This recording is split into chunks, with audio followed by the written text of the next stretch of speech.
They smiled at me across the courtroom, looking exactly as they did before kicking me out at 18.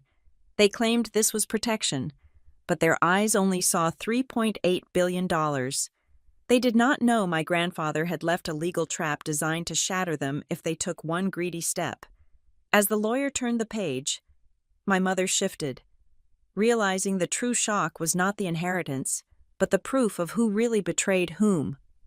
My name is Harper Watson, and at 32 years old, I had learned that the most dangerous place in the world was not a dark alley or a war zone, but a mahogany conference table surrounded by family. The private viewing room at the Middlesex County Probate and Family Court in Massachusetts was designed to be neutral. The walls were a sterile, inoffensive beige. The lighting was recessed and humming with a low, headache-inducing buzz, and the air conditioning was set to a temperature that felt less like climate control and more like cryopreservation. It was clean. It was sharp. It felt exactly like a scalpel waiting to make an incision. I sat on one side of the heavy oval table. On the other side sat the people who had genetically contributed to my existence but had ceased to be my family 14 years ago. Mark Whitmore, my father, did not look like a man mourning the death of his own father. He looked like a CEO arriving at a quarterly review where the numbers were expected to be slightly volatile but ultimately manageable. He wore a charcoal suit that probably cost more than my car, the fabric absorbing the harsh light rather than reflecting it. His tie was a somber navy, perfectly knotted, a visual signal of disciplined grief that never quite reached his eyes. When he looked at me, there was no softening, no flicker of recognition that his daughter was sitting 3 feet away after more than a decade of silence. Instead, I saw the same look he used to give an underperforming stock portfolio. He was assessing risk. He was calculating leverage. "Harper," he said. His voice was terrifyingly calm. It was the indoor voice of the upper crust, modulated to sound reasonable even when delivering an execution order. "You look well, stable." He made the word stable sound like a question. Next to him sat Elaine, my mother. She was a vision of carefully curated sorrow. She wore black, of course, but it was a fashionable black, a silk blouse that draped elegantly over her shoulders. Her hair was lighter than I remembered, a chemically perfect blonde that refused to show age. As I took my seat, she had reached across the table and placed her hand over mine. Her skin was dry and cool. It felt like paper. "We were so worried you wouldn't come," she whispered, her eyes shimmering with tears that defied gravity by never actually falling. "This is all so heavy. Darling, just let us handle the heavy lifting today. You do not need this stress." It was a performance worthy of an Academy Award. If I had been anyone else, I might have believed her. I might have believed that the squeeze of her hand was affection and not a restraint. But I knew the script. I knew that "let us handle it" was code for "give us the pen." And then there was Trent. My brother sat at the far end of their side of the table, leaning back in his leather chair with an air of bored entitlement that he had perfected by the age of 12. He was checking something on his phone, his thumb scrolling rhythmically, before he finally slid the device into his pocket and looked at me. There was no greeting. He just looked me up and down, taking in my off-the-rack blazer and the scuffed heels I had polished just that morning. His expression was not hostile. It was dismissive. He looked at me the way a developer looks at a plot of land he intends to bulldoze to build a parking structure. "Let us get this over with," Trent said, checking his watch. "I have a tea time at 4. At the head of the table sat Arthur Halstead, the senior partner of Rourke and Halstead. He was a man made of right angles and silence. He had been my grandfather's attorney for 40 years. He knew where all the bodies were buried because he had usually been the one to file the death certificates. He adjusted his wire-rimmed glasses and placed a single, thick file on the table. The sound of the paper hitting the wood was the loudest noise in the room. "We are here to read the last will and testament of Russell Whitmore." "Mr. Halstead said. His voice was dry, like shifting sand. My father straightened his tie. My mother squeezed my hand harder, her nails digging slightly into my skin. They were ready. They had been ready for this moment for years, in their minds. Russell Whitmore's death was a sad biological event, but an excellent financial opportunity. They expected a standard distribution. They expected the bulk of the estate to flow to Mark, the only son, with perhaps a token trust for the grandchildren to ensure tax efficiency. I said nothing. I kept my hands folded in my lap, my breathing steady. I had spent the last 14 years building a life out of scraps, learning to survive in a world that did not care if I ate or starved. I had worked double shifts, taken night classes, and rented apartments where the heat worked only 50% of the time. I was not the scared 18-year-old girl they had thrown out of the house. I was something else entirely. But I let them see what they wanted to see. I let them see the victim. Mr. Whitmore was very specific in his instructions. Mr. Halstead continued. He opened the folder. The paper crackled. He was of sound mind and body when this document was drafted 6 months ago. The entirety of his liquid assets, real estate holdings, art collections, and diversified investment portfolios have been consolidated.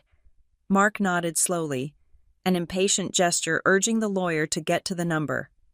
The total valuation of the estate, Mr. Halstead read, his eyes lifting briefly to meet mine, is estimated at $3.8 billion. The number hung in the air. $3.8 billion. It was a staggering amount of money. It was enough to buy countries. It was enough to end wars or start them. But my parents did not gasp. They did not cry. A small, satisfied smile touched the corner of Mark's mouth. Elaine let out a breath that sounded suspiciously like relief. They were not mourning the loss of a father. They were celebrating the acquisition of a fortune. They had already spent it in their heads. They had already allocated the funds to shore up Mark's failing ventures and to fund Trent's lifestyle.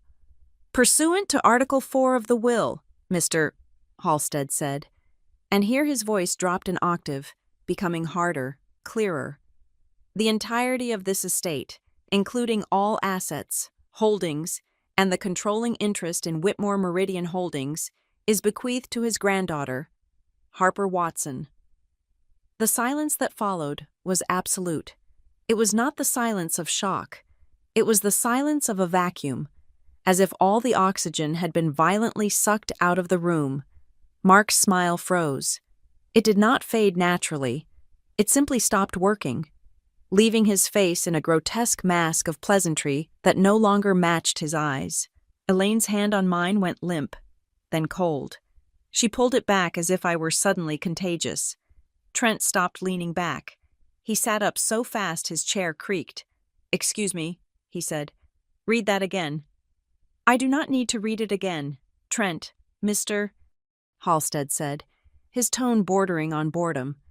"Sole beneficiary, Harper Watson." My father blinked. Once, twice, then the mask reassembled itself. The shock was replaced instantly by the mechanic gears of damage control. I could practically hear his brain whirring, recalculating the strategy. He turned to me, and the warmth in his eyes was so fake it was almost impressive. "Harper," Mark said, his voice dropping to a low, conspiratorial register. "This is overwhelming. I know exactly how you feel right now." I looked at him. "Do you?" I asked. My voice was raspy. I had not spoken since entering the room. "Of course," Elaine chimed in, leaning forward again, though she did not touch me this time. $3.8 billion. It is a terrifying amount of responsibility. Sweetheart, it is a burden. Your grandfather, well, his mind was slipping at the end. We all knew that. He probably thought he was doing something kind, giving you a safety net." "A safety net," I repeated. "Exactly," Mark said, gaining confidence. He placed his hands flat on the table, creating a barrier between him and the lawyer. But he clearly did not understand the complexity of the tax implications or the legal exposure. "Harper, you have been living simply. You have a job in compliance, correct? You rent a one-bedroom apartment. You are not equipped to manage a portfolio of this magnitude. It would destroy you." "It is too much pressure," Trent added, his voice sharp. He looked at me with a mixture of pity and contempt. "You would be a target. Harper, Scammers, lawsuits, the media. You would not last a month. You would lose it all, or worse, end up in prison for tax evasion because you forgot to file a form. We cannot let that happen, Elaine said softly, looking at the lawyer. We have a duty to protect her. Mark nodded, turning his attention to Mr. Halstead. Obviously, we will contest the competency of the decision later if needed, but let us keep this in the family for now to avoid a scandal. We can set up a blind trust. I will act as the primary trustee, with Trent as secondary. We will manage the assets, ensure the company remains stable, and issue Harper a generous monthly stipend. $50,000 a month, no. Let us make it $100,000, tax-free. He turned to me, smiling as if he were offering me the world. You could quit your job. Harper, you could travel, buy a house. You would never have to worry about a bill again. We will take on the headache of the management. You just enjoy the life. It is the only logical solution, Trent said, crossing his arms. Temporary. Of course. Just until you get your bearings. Maybe in 10 or 15 years. We can revisit your involvement. 10 or 15 years. By then, the $3.8 billion would be funneled into their accounts, washed through shell companies, and I would be left with a stipend that they could cut off the moment I disobeyed. I looked at them, really looked at them. I saw the fear behind Mark's eyes. It was not fear for me, it was fear of me. He was terrified that the money was sitting right there, within reach, but his hands were tied. He needed my signature. He needed my surrender. I remembered the day they kicked me out. I was 18. I had asked for tuition money for a state college. Mark had told me that money was for investments with return, and I was a liability. Elaine had stood by the window, drinking iced tea, and told me that the real world would teach me gratitude. Now, the real world sat between us in the form of a legal document. So, I said, my voice steady, surprising even myself. You want to put the money in a trust, under your control. For your protection, Mark emphasized. We are family. Harper, who else can you trust? Family, I echoed. We just want what is best for you. Elaine pleaded. Please, darling, do not be stubborn. Do not let your pride ruin your future. Just sign the rights over to your father for now. Let him handle the lawyers. Mark reached into his jacket pocket and pulled out a gold fountain pen. He set it on the table and slid it toward me. It spun slowly on the polished wood, coming to a stop pointing at my heart. Mr. Halstead can draft the transfer agreement right now, Mark said. It will take 5 minutes. Then we can go to dinner. Celebrate, being a family again. I looked at the pen. Then I looked at Mr. Halstead. The old lawyer had not moved. He had not spoken while my family pitched their trap. He sat with his hands folded over the file. He was watching me, his expression unreadable, but there was a glint in his eyes that reminded me of my grandfather. It was a look of anticipation. Mr. Halstead did not pick up the pen. He did not reach for a notepad to draft a trust agreement. Instead, he reached out and turned the page of the document he was reading. The sound was sharp, like a gunshot in the quiet room. Mark frowned. Arthur? Did you hear me? We are ready to proceed with the trust arrangement. Mr. Halstead looked up. He did not look at Mark. He looked at me. I am afraid that will not be possible, Mr. Halstead said. Why not? Trent snapped. She can agree to whatever she wants. She could, Mr. Halstead said. However, I have not finished reading the will. Mark froze. What do you mean? You said she is the sole beneficiary. I did, Mr. Halstead said. He tapped the paper with his index finger. But Mr. Whitmore was a man of foresight. He anticipated that there might be offers of assistance from family members. The air in the room changed. The temperature seemed to drop another 10 degrees. There are conditions, Mr. Halstead said. And there are consequences. He looked at my father, then at my mother, and finally at Trent. It was a look of clinical detachment. the look of a doctor diagnosing a terminal illness. "I suggest you all sit back down, Mr. Halstead said softly. "I have not closed the file yet." He paused, letting the words hang there. "And believe me," he added, his eyes locking onto mine with a gravity that sent a shiver down my spine. This was only the opening statement. To understand why I did not flinch in that courtroom, you have to understand the house where I spent the first 18 years of my life. It was a sprawling estate in Connecticut, a place of manicured lawns and high ceilings where the air conditioning was always set to a crisp 68 degrees. It was beautiful in the way a hotel lobby is beautiful. Everything was white, beige, or gray. There were no crooked picture frames, no scuff marks on the baseboards, and absolutely no warmth. In the Whitmore household, love was not a feeling. It was a performance bonus. It was distributed quarterly, based on key performance indicators that my parents never wrote down but enforced with the ruthlessness of a private equity firm. Trent understood the system before he could even tie his shoes. My brother was the golden project. He was the asset my parents were betting the firm's future on. When Trent was 10, he threw a rock through the neighbor's greenhouse window. A normal parent might have been angry or embarrassed. Mark simply wrote a check for the damages and told the neighbor that Trent was displaying assertive dominance and testing boundaries. When Trent got a C in math, it was because the teacher lacked the pedagogical skills to engage a mind as advanced as his. When he got an A, he was a genius, a prodigy, the heir apparent. I watched this happen from the sidelines.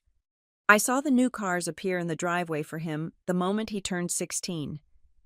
Despite his driving record being a disaster, I saw the private tutors hired not to help him learn, but to do his homework for him so his transcript remained pristine.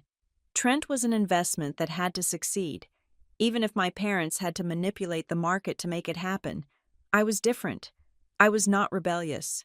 I did not dye my hair pink or sneak out to parties. My crime was far worse in their eyes. I was observant, and I refused to pretend that the emperor was wearing clothes. I was the child who asked why we took 2 separate cars to the charity gala. I was the one who asked why Mother smiled for the society photographers, but stopped speaking the moment the flashbulbs died down. I questioned the logic of their world. When I was 12, I asked my father why he fired the gardener who had been with us for a decade just to save a few $100s a month. Mark had looked at me over the top of his Wall Street Journal and said, "Harper, sentimentality is a leak in the hull of success. You plug the leak, or you sink." That was the dynamic. I was the leak. I was the inefficiency. Every conversation about my future was an exercise in dismissal. I remember sitting at the long marble kitchen island, my legs swinging, telling my mother I wanted to study history or maybe literature. I wanted to understand how the world worked, how people thought. Elaine would not look up from her tablet. She would just sip her kale smoothie and say, that is fine, I suppose. That is fine." It was the most crushing phrase in the English language. It meant I was permitted to exist, but I was not expected to matter. The turning point came 2 weeks after my high school graduation. I had been accepted into a good university, a state school that I was excited about because they had a great humanities program. I came home from a run one Tuesday afternoon to find Mark and Elaine sitting in the living room. They were not watching television. They were not reading. They were sitting in 2 wingback chairs, facing the sofa, waiting for me. It looked exactly like a board meeting where a difficult decision regarding personnel was about to be delivered. "Sit down, Harper," Mark said. I sat on the edge of the sofa, still wearing my running shoes. I could feel the sweat drying on my back, making me shiver in the chilled air. "We have been reviewing the family strategy," Mark began, steepling his fingers. He spoke with that same terrifying calm I would later hear in the lawyer's office. "Trent is heading to Wharton in the fall.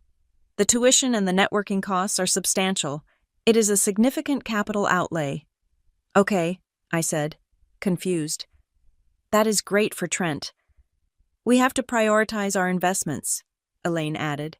She smoothed a non-existent wrinkle on her skirt. "We have decided that it is time for you to learn the value of independence." I looked between them. "I do not understand." Mark leaned forward slightly. "We are cutting you off. Harper, as of today, we believe that for someone of your temperament, the best teacher will be necessity. We are not paying for your university. We are not providing a stipend. You are 18. You are a legal adult.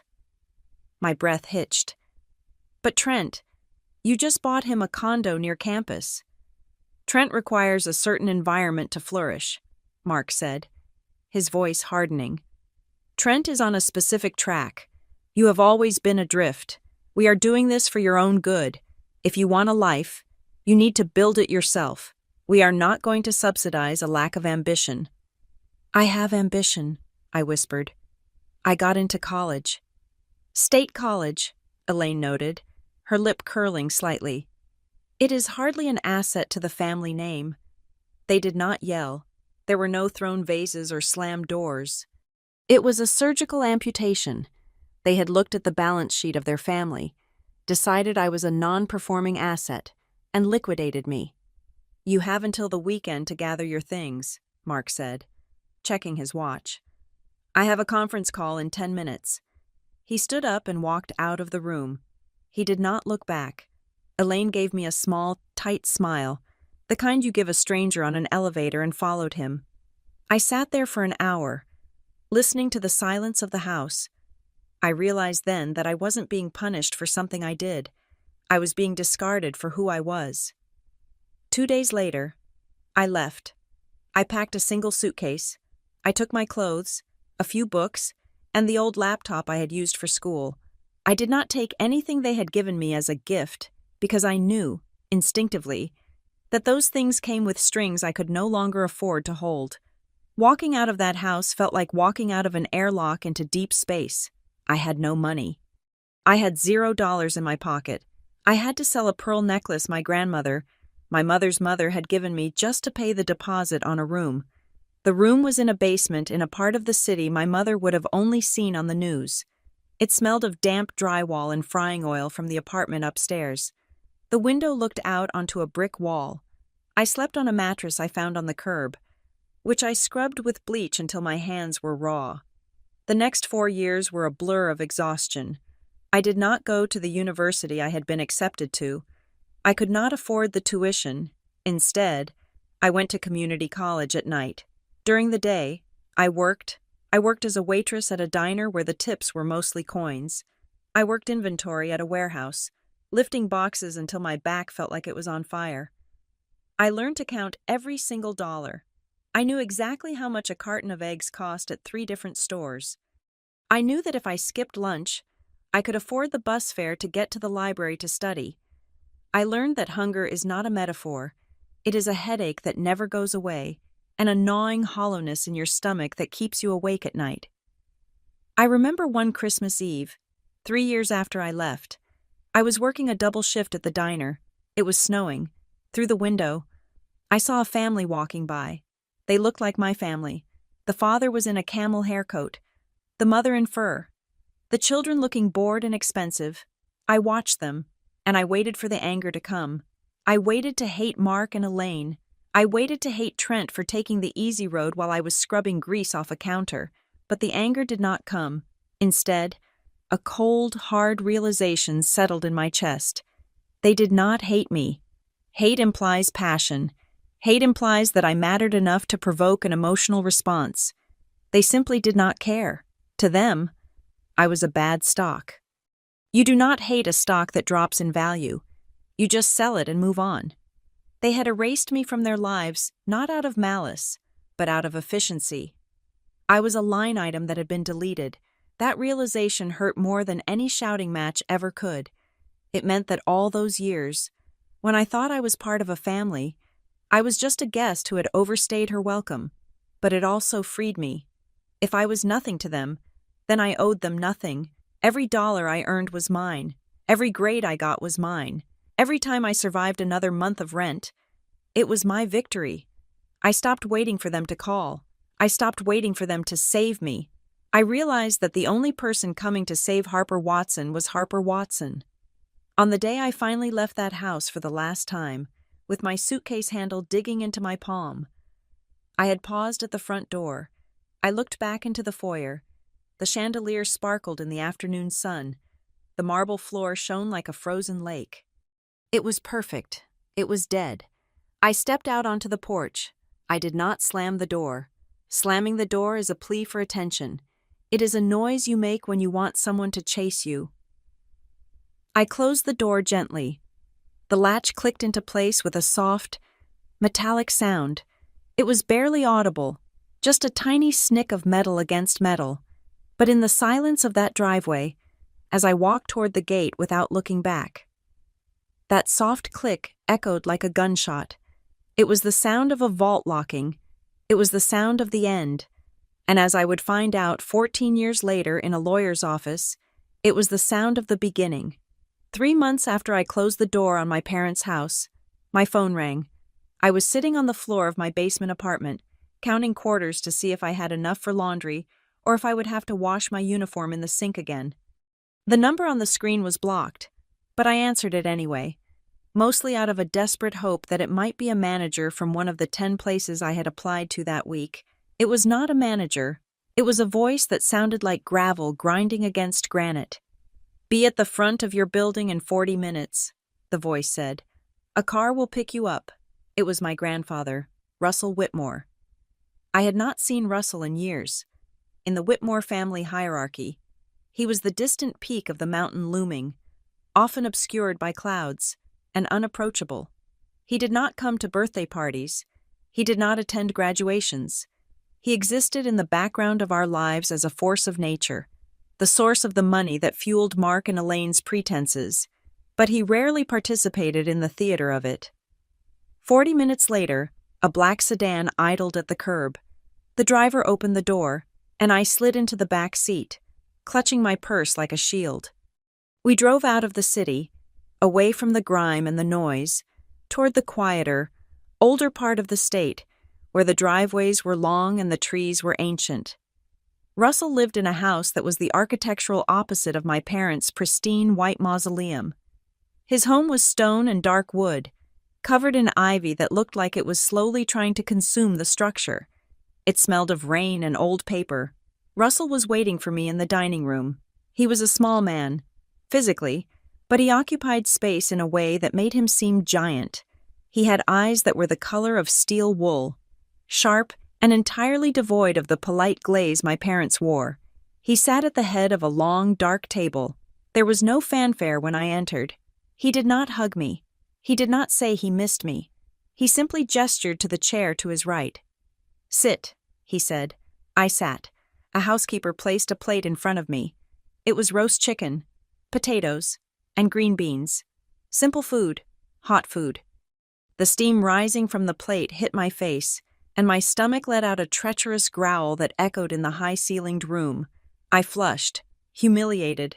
Russell did not blink. He picked up his fork and knife. "Eat," he commanded. He did not ask me how I was. He did not ask why I was wearing a coat that was too thin for the weather, or why I looked like I had not slept in a week. He just ate, methodically and silently, giving me permission to do the same. I took a bite, then another, and then the dam broke. It was not a breakdown of tears, but a breakdown of exhaustion. The adrenaline that had been holding me together for 3 months simply evaporated. My shoulders slumped. I put the fork down because my hand was shaking too hard to hold it. I looked at him, and before I could stop myself, I told him everything. I told him about the meeting in the living room. I told him about Mark's cold calculation and Elaine's silence. I told him about the pearl necklace I sold. I told him about the basement with the damp walls. I vomited the truth onto the table, expecting him to be horrified, or perhaps to tell me that I must have misunderstood them. When I finished, the room was silent. The grandfather clock in the hall ticked a slow, heavy sound. Russell wiped his mouth with a linen napkin and set it down. He looked at me, his expression unreadable. "Good," he said. I stared at him, stunned. "Good?" "Yes," he said. His voice was flat, lacking any trace of sympathy. "Now you know who they are." He did not offer me a tissue. He did not reach out to pat my hand. He offered me something far more valuable: validation. He did not try to gaslight me into believing they loved me in their own way. He confirmed the reality I had been afraid to fully accept. "You have seen the face behind the mask," Russell continued, pouring himself a glass of water. "Most people spend their whole lives trying to earn the affection of people who view them as commodities. You have been liberated from that delusion at 18. It is a gift. Harper, a painful one, but a gift." That dinner changed the trajectory of my life. Russell did not invite me to move in. He did not offer to restore my allowance or pay my tuition at a private university. That would have been the easy way. And Russell Whitmore did not believe in the easy way. He believed in leverage. He covered my rent for the basement apartment. He set up an account at a local grocery store so I could buy food without looking at the price tags. But he made it clear this was not charity. "I am investing in your stability," he told me one afternoon in his study. "You cannot think strategically when you are hungry. You cannot plan a future when you are terrified of the present. I am removing the panic so you can use your brain." In exchange for this stability, he demanded my time. Every Sunday, I went to his house. We did not talk about feelings.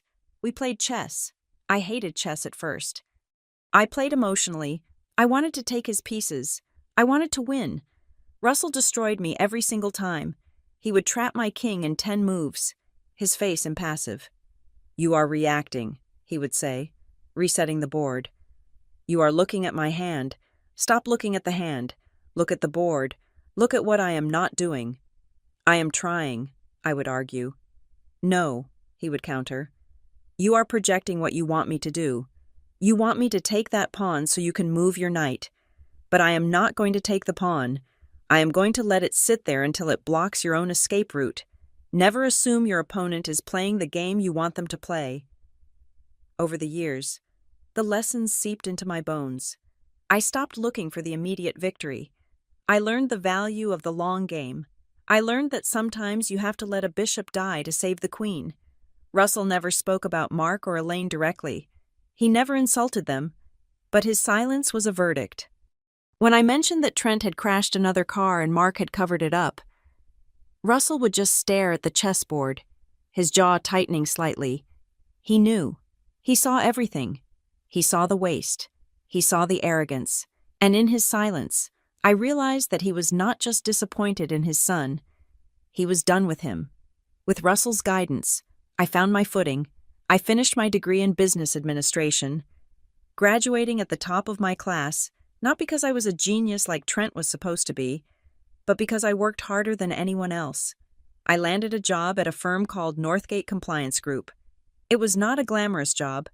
It was not the kind of career that gets you on the cover of magazines.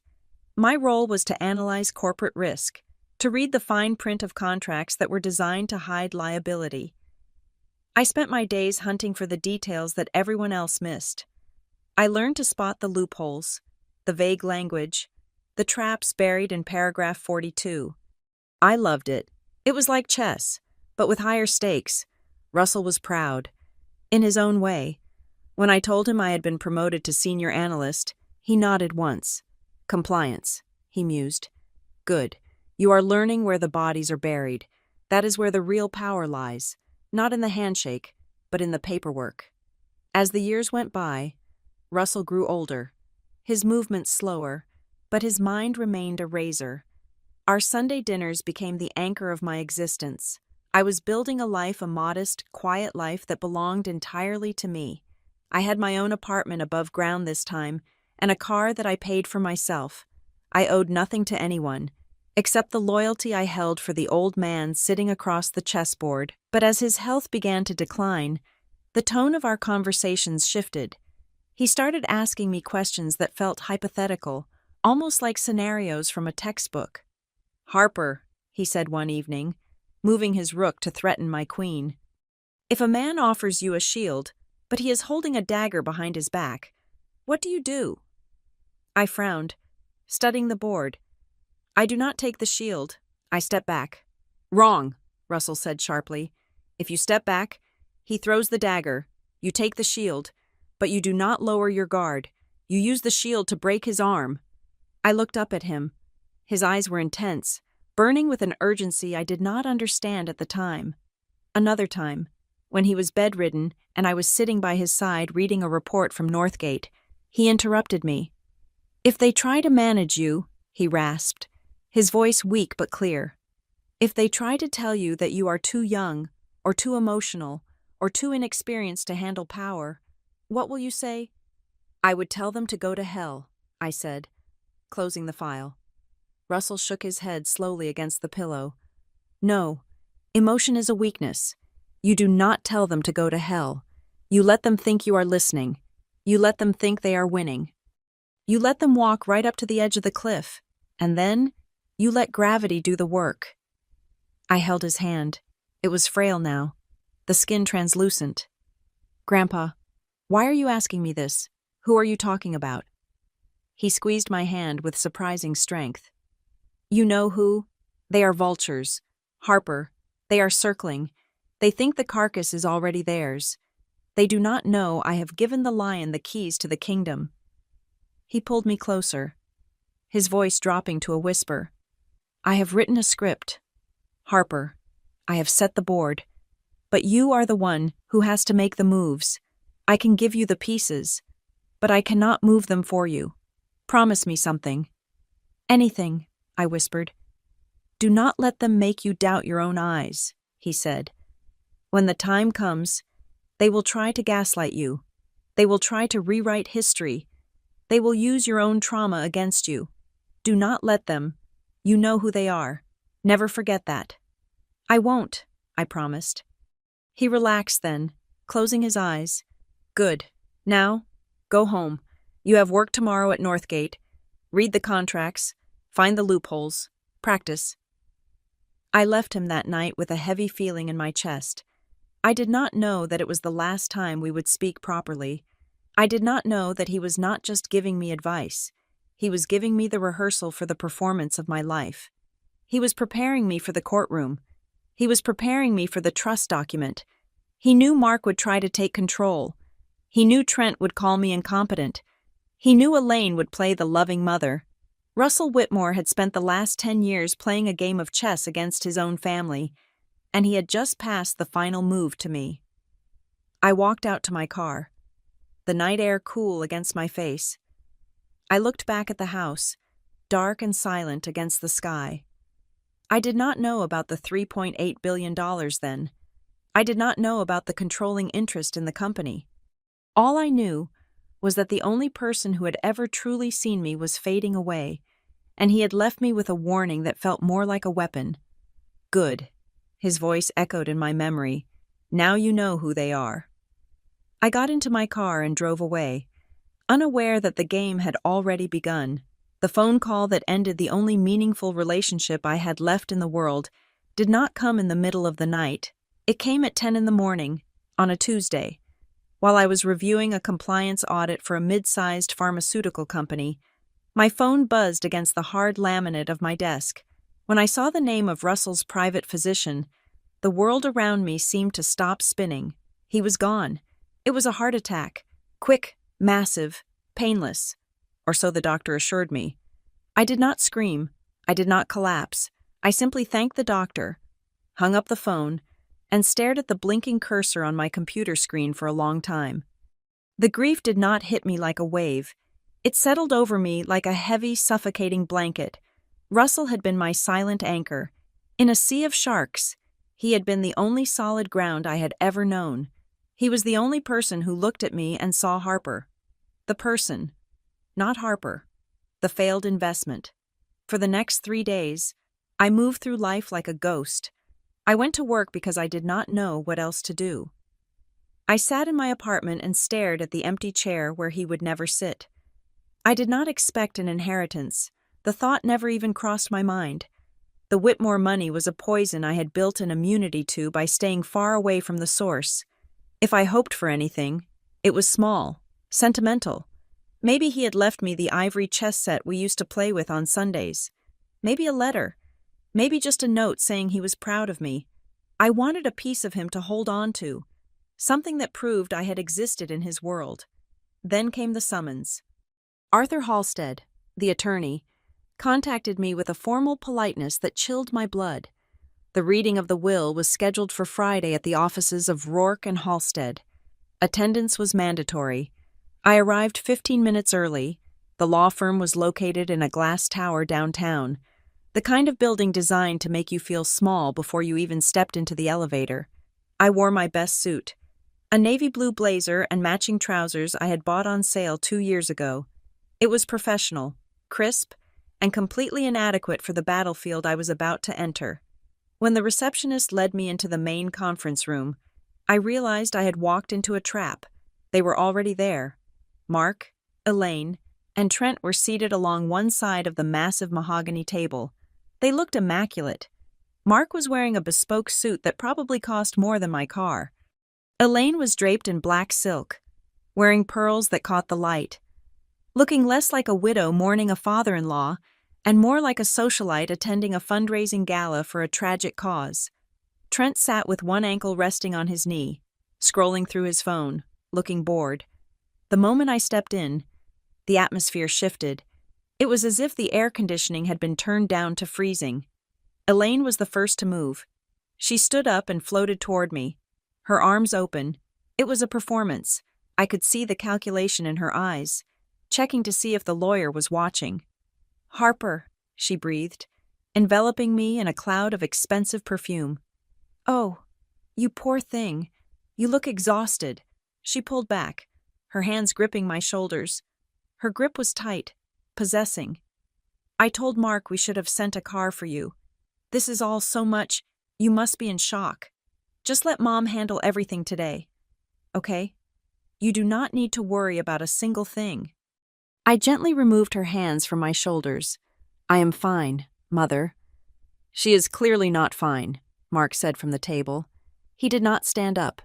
He gestured to the empty chair opposite them. "Sit down. Harper, let us get this over with. We have a lot of administrative work to do after Arthur reads the document." I took my seat. The table was wide, a physical chasm separating me from them. Mr. Halstead entered the room a moment later. He was a man who looked like he had been carved out of granite and aged in a library. He carried a leather folio, which he placed on the table with deliberate precision. He sat down at the head, adjusted his glasses, and looked at each of us in turn. "Thank you all for coming," he said. His voice was dry and devoid of emotion. "We are here to execute the final instructions of Mr. Russell Whitmore." "Arthur," Mark interrupted smoothly, leaning forward. "Before we begin, I just want to state for the record that the family is united. We know Father's health was failing. We are prepared to handle the transition of the estate seamlessly. I have already spoken to the board at Whitmore Meridian regarding the voting shares." Mr. Halstead looked at Mark over the rim of his glasses. "The board will be notified of the new ownership structure in due time. Mr. Whitmore, for now, please let me read the will." Mark nodded, leaning back with a confident smirk. He thought he knew what was coming. They all did. They assumed Russell had left the bulk of the estate to Mark, perhaps skipping a generation to Trent for tax purposes, with maybe a token cash gift for me to assuage any guilt. Mr.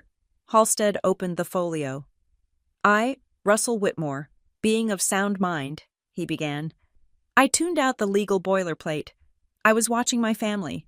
Elaine was checking her reflection in the back of a spoon on the coffee service tray. Trent was stifling a yawn.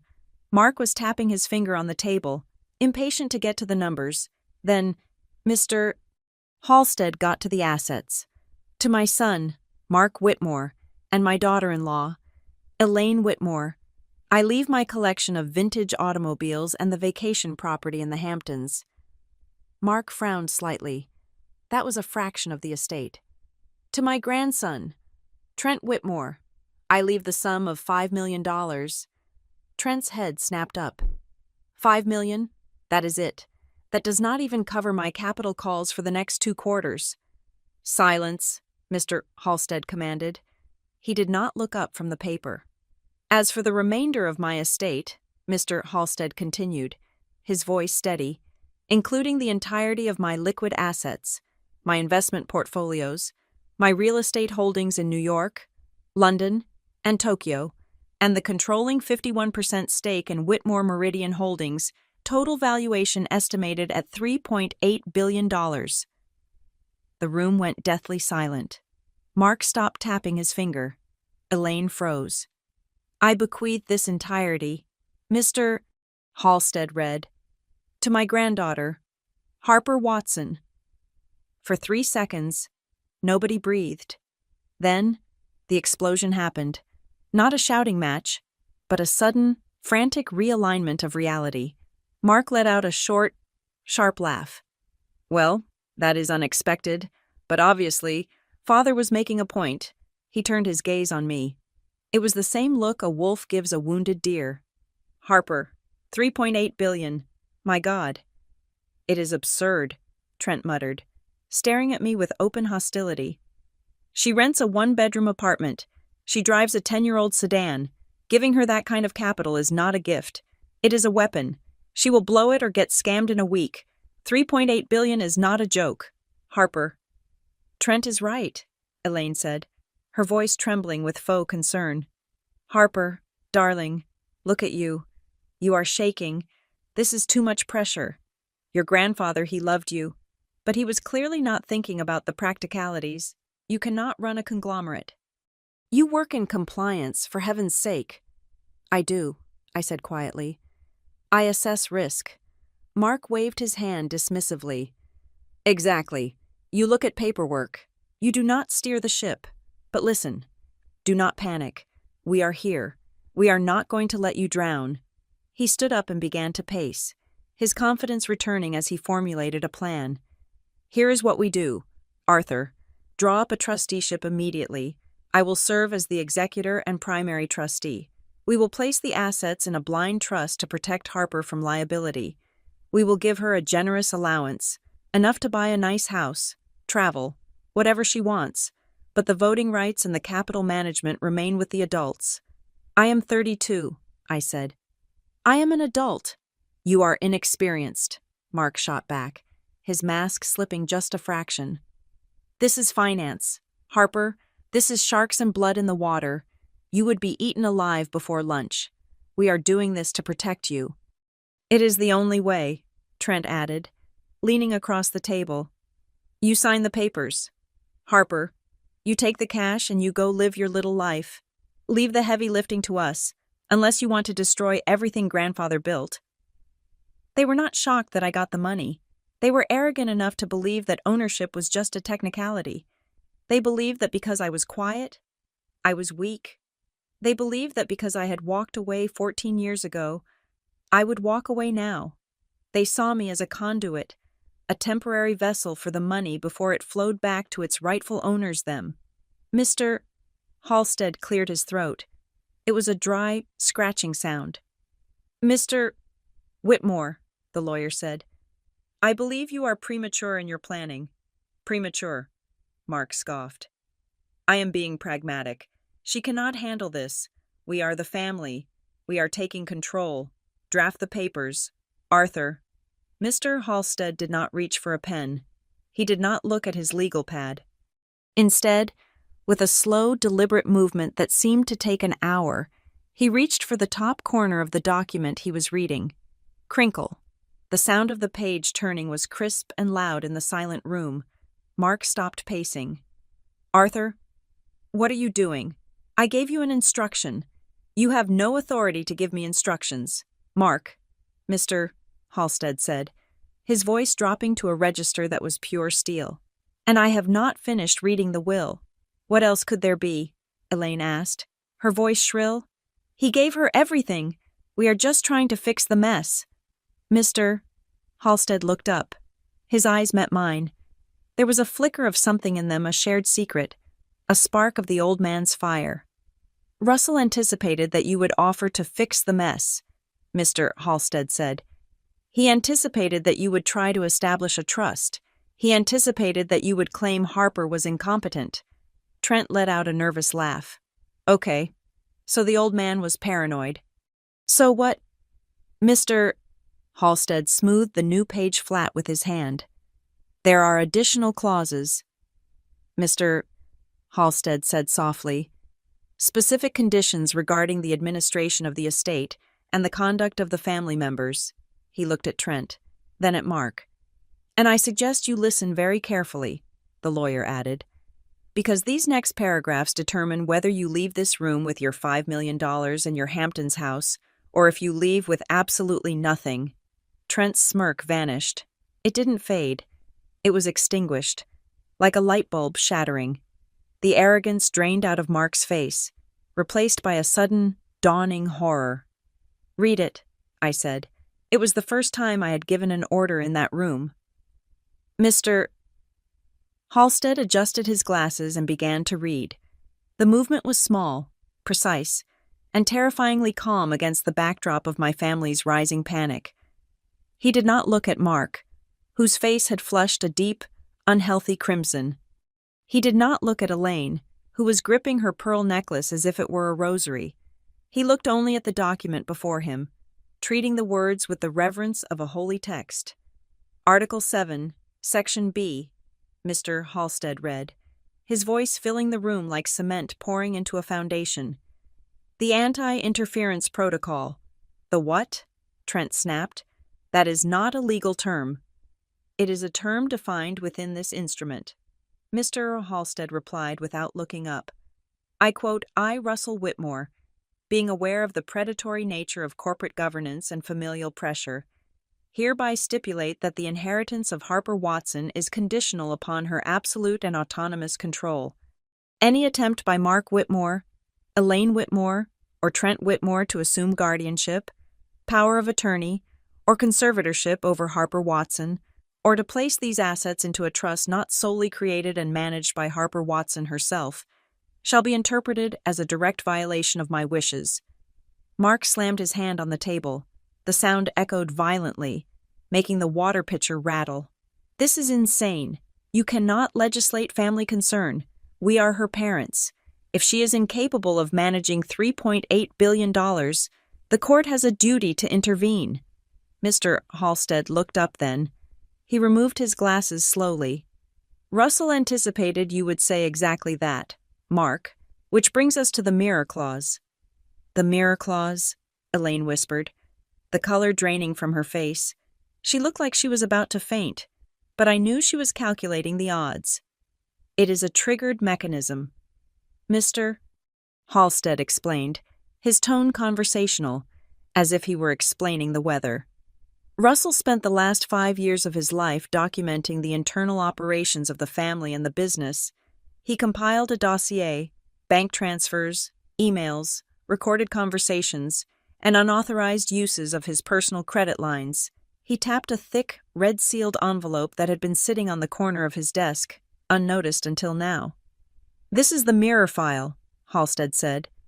If any member of the Whitmore family files a petition for guardianship or attempts to challenge Harper Watson's competency in a court of law, this file is automatically unsealed. And goes where? Mark asked, his voice tight. Copies will be sent immediately to the board of directors of Whitmore Meridian Holdings. Halstead listed, ticking them off on his fingers.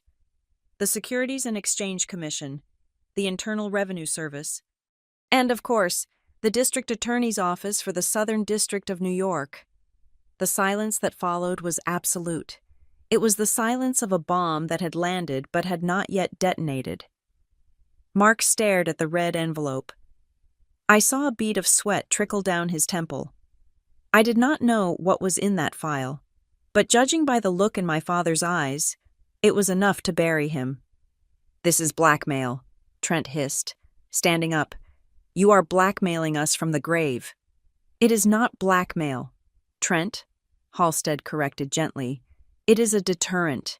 It is a nuclear option designed to ensure peace. If you leave Harper alone, the file stays sealed forever. If you try to take her voice, the file speaks for her. She is not stable, Mark shouted, losing his composure completely. He pointed a shaking finger at me. Look at her. She has been estranged for 14 years. She lives in a hovel. She has no idea how to handle wealth. She is mentally fragile. Russell was senile if he thought she could handle this. Thank you, Mark, Halstead said, picking up a pen and making a small note on his pad. You have just perfectly demonstrated why the clause was necessary. He was not senile, I said. My voice was quiet, but in the acoustic perfection of the conference room, it carried, "He beat me at chess 3 days before he died." He was influenced, Elaine cried out, pivoting her strategy instantly. She looked at the lawyer, her eyes wide and pleading. "Arthur, you know he was not himself in the end. The medication, the isolation, he was easily manipulated. We can prove undue influence. We will challenge the will on the grounds of capacity." Mr. Halstead sighed, a long, weary sound. He reached into his briefcase and pulled out a USB drive. "Russell underwent a full psychiatric evaluation on the morning he signed this will," Halstead said. "Recorded on video, witnessed by 3 independent board-certified psychiatrists and a notary. He lists the current president, the price of gold, and explains in detail exactly why he is cutting you out of the management of his estate. He specifically mentions that Elaine would blame his medication." Elaine's mouth snapped shut. "If you contest the will," Halstead continued, turning his gaze to Trent, who was vibrating with rage, "you trigger the no contest provision. If you lose, and you will lose, given the video evidence, you forfeit everything: the $5 million, the Hamptons house, your access to the Whitmore Family Trust for education and health care. You will be walked out of this building with nothing but the clothes on your back." Trent froze. $5 million was a pittance compared to the billions, but it was $5 million more than zero. He sat back down slowly, his face pale. "So that is it?" Mark asked, his voice low and dangerous. "We are held hostage. She gets the money, and we have to sit by and watch her destroy the company." "It is not just the money, Mark," Halstead said. "We have not discussed the equity structure." Mark blinked. "The equity follows the estate. I know that, but I am the CEO. I run the company.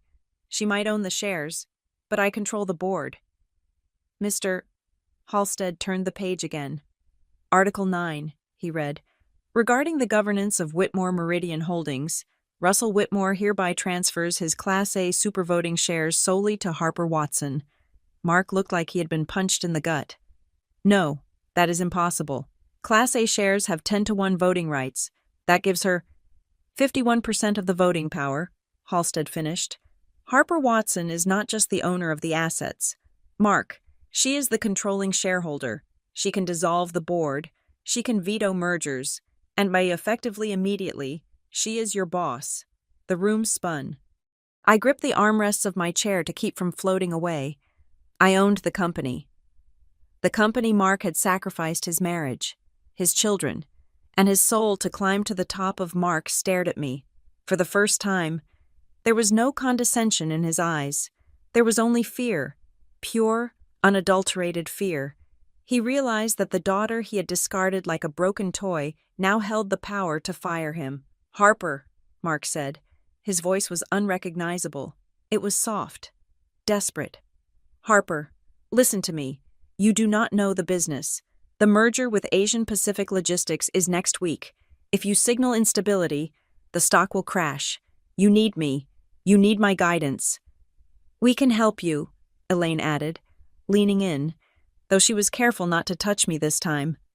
"We can teach you. We can form a council. Just sign a proxy. Darling, just a simple proxy giving your father the voting rights for a year, just until you learn the ropes." I looked at them. I looked at Trent, who was terrified of losing his allowance. I looked at Elaine, who was terrified of losing her social standing. I looked at Mark, who was terrified of losing his power. They were not asking for a proxy to help me. They were asking for the keys to the handcuffs Russell had put on them. I stood up. The movement was sudden enough that Mark flinched. I smoothed my skirt. I picked up my purse. I looked at the 3 strangers sitting across from me. "So," I said. My voice was steady.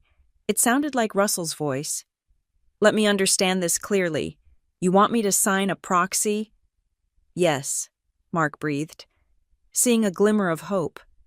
"Exactly. For the stability of the company. And you want to manage the money in a trust," I asked. To protect you. Elaine nodded eagerly. Only to protect you. I looked Mark dead in the eye. Are you asking because you want to help me? I asked. Or are you asking because you want to hold the pen? Mark opened his mouth, but no sound came out. He could not lie, not with the mirror file sitting on the desk just a few feet away. I think we both know the answer, I said. Mr. Halstead, I accept the inheritance as written. I do not consent to any trusts. I do not grant any proxies. Understood, Halstead said, a faint smile touching his lips. Harper, wait. Mark stood up, knocking his chair over. You are making a mistake. You are declaring war. No, father, I said, turning to the door. I am ending one. I walked out of the conference room. I did not look back. I heard Trent swearing, and I heard Elaine sobbing, but the sounds were muffled, as if they were coming from underwater. Mr. Halstead followed me out. We stood in the quiet of the hallway, the heavy oak door closing behind us, sealing the noise of my family inside. The lawyer looked different out here, less like an executioner, more like a tired old man who had just finished a marathon. You did well, he said quietly. I feel like I'm going to throw up, I admitted, leaning against the wall. That is a normal reaction to acquiring $3.8 billion and 3 enemies in the span of an hour, he said. He reached into his jacket pocket and pulled out a small, plain white envelope. It was not sealed with wax. It looked ordinary. Russell wanted you to have this, Halstead said. He told me to give it to you only after the family showed their true colors. If they had been happy for you, if they had been supportive, I was instructed to burn it. I took the envelope. It felt light. He knew, I whispered. He knew exactly what they would do. He knew people, Halstead corrected. He was a master of patterns, and your family follows a very predictable pattern. He placed a hand on my shoulder. There is a car waiting for you downstairs. Go home, Harper. Do not answer your phone. Do not open your door. Read the letter, and tomorrow, the real work begins. What is in it? I asked, looking at the envelope. I do not know, Halstead said. It is the only document Russell wrote that I did not review. He said it was the final instruction, but he said it was for your eyes only. I nodded and walked toward the elevator. The ride down to the lobby felt like falling. I clutched the envelope to my chest. I walked out of the building into the bright sunlight of Boston. The city was moving, noisy and chaotic, completely unaware that a new billionaire had just walked onto the pavement. I got into the back of the car Halstead had arranged. As we pulled away, I looked down at the envelope in my lap.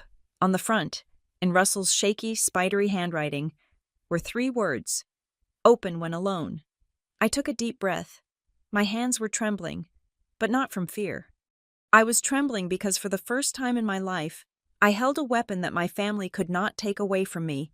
I did not know it then, but inside that envelope was not just advice, it was a map, and it pointed directly to the skeletons my father had buried deep beneath the foundation of Whitmore Meridian. The ceasefire lasted exactly 14 days.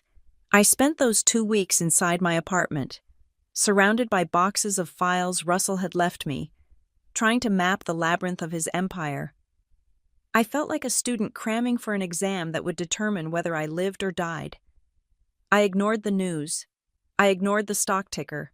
I thought that if I stayed quiet, if I showed no aggression, the family might retreat to their corners to lick their wounds. I was naive. I had forgotten that a cornered animal does not retreat. It attacks. The attack arrived on a Tuesday morning in the form of a process server. He was a bored-looking man in a windbreaker who caught me just as I was bringing in my recycling bin. He handed me a thick envelope, muttered a legal disclaimer, and walked away before I could even blink. I opened the envelope in my kitchen. The header was from the Massachusetts Family Court. Petition for emergency temporary guardianship. Petitioner Mark Whitmore. Subject Harper Watson. I read the filing, my hands trembling not with fear, but with a cold, vibrating rage. The document painted a portrait of a woman I did not recognize. It claimed that the sudden acquisition of $3.8 billion had caused me acute psychological distress.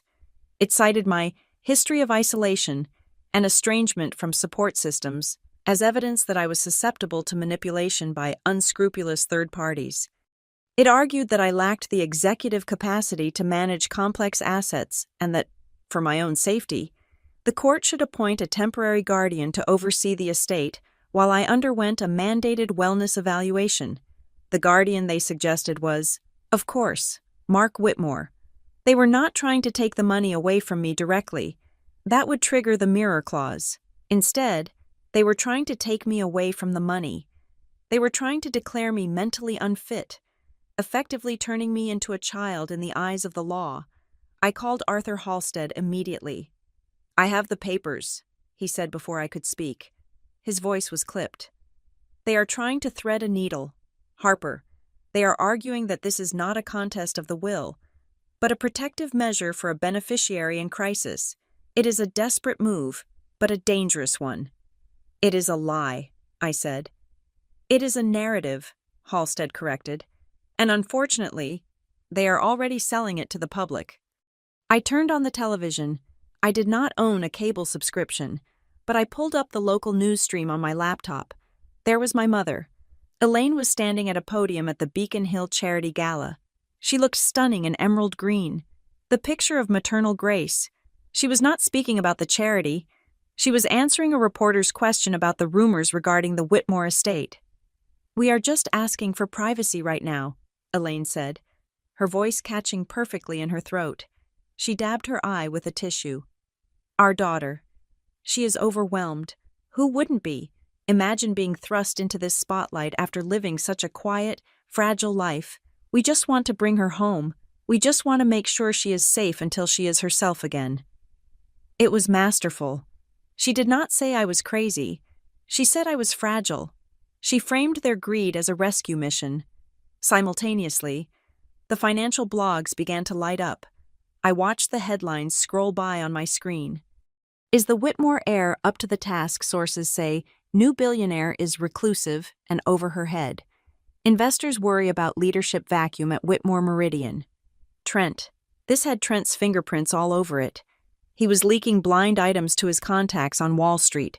He was poisoning the well, creating an atmosphere of uncertainty so that the board of directors would panic and back Mark's bid for guardianship just to stabilize the stock price. I wanted to scream. I wanted to go on Twitter and post a video of myself reading a balance sheet. I wanted to drive to that gala and scream at Elaine in front of the cameras. "Do not engage," Halstead warned me. "That is what they want. If you lash out, you look unstable. If you cry, you look weak. If you yell, you look hysterical. You have to be a statue. Harper, ice and stone." So I went dark. I hired a private security firm. Using the funds Russell had made available to me, I had them sweep my apartment for bugs. I had them install encrypted servers for my communications. I felt paranoid. But then, paranoia is just a heightened state of awareness when people are actually out to get you. 3 days before the hearing, my security consultant, a woman named Valdez, who spoke in short, efficient sentences, called me. "Someone tried to access your primary banking profile last night," she said. "Did they get in?" I asked, gripping the phone. "No, we have two-factor authentication on everything, but they had your social security number, your mother's maiden name, and the exact balance of your checking account from 4 years ago. It was a targeted attempt to reset your credentials." "It was them," I said. "We traced the IP address," Valdez said. "It bounced through a VPN, but they got sloppy. For a split second, the connection dropped to a static IP. It originated from a coffee shop 3 blocks from Trent Whitmore's penthouse." "Keep the log," I said. "Send it to Halstead." I sat back, rubbing my temples. They were getting reckless. Why Mark and Trent were greedy. Yes, but they were usually calculated. This level of aggression felt frantic. They were not just trying to get the money. They were trying to get it now. The answer came the next afternoon in the form of a man I had never met. His name was David. He contacted me through an encrypted email address I had set up for whistleblowers. A channel Halstead had suggested. David claimed to be a former analyst for Mark's private investment firm. He wanted to meet. I met him in a public library, in the back corner of the periodicals section. He was young, nervous, and kept checking the door. I signed a non-disclosure agreement, he whispered, pushing a folder across the table toward me. If he finds out I am talking to you, he will sue me into oblivion. Why are you helping me? I asked, keeping my hand on the folder. Because I respected your grandfather, David said. And because Mark is going to crash the plane if someone does not take the controls. I opened the folder. It was a financial autopsy of a deal called Project Oakhaven. What is this? I asked. It was a real estate development in Dubai. David explained. Mark bet big on it 2 years ago. He leveraged his personal assets. He borrowed against his future inheritance. He convinced 3 of his friends to put in $10 million each. And the deal is dead, David said. The developers went bankrupt last month. The money is gone. Mark is personally liable for nearly $300 million in debt. The margin calls are starting. If he does not get access to the Whitmore estate liquidity within 30 days, he is insolvent. He is not just fighting for power. Harper, he is fighting to stay out of prison for fraud. I stared at the numbers. The red ink was staggering. Suddenly, the pieces clicked into place. The desperation, the temporary guardianship. Mark did not need to control the company forever. He just needed control long enough to raid the coffers, pay off his debts, and bury the evidence of his failure. Thank you, I said, tucking the folder into my bag. You have no idea what you just did. Watch your back, David said, standing up. He is drowning. A drowning man will pull anyone down with him to get a breath of air. The hearing was held on a Thursday. The courtroom was smaller than the one where the will was read, but it felt more claustrophobic. The air was thick with the smell of floor wax and tension. Mark sat with his legal team, looking somber and concerned. Elaine was in the gallery, wiping her eyes, playing the grieving mother to perfection.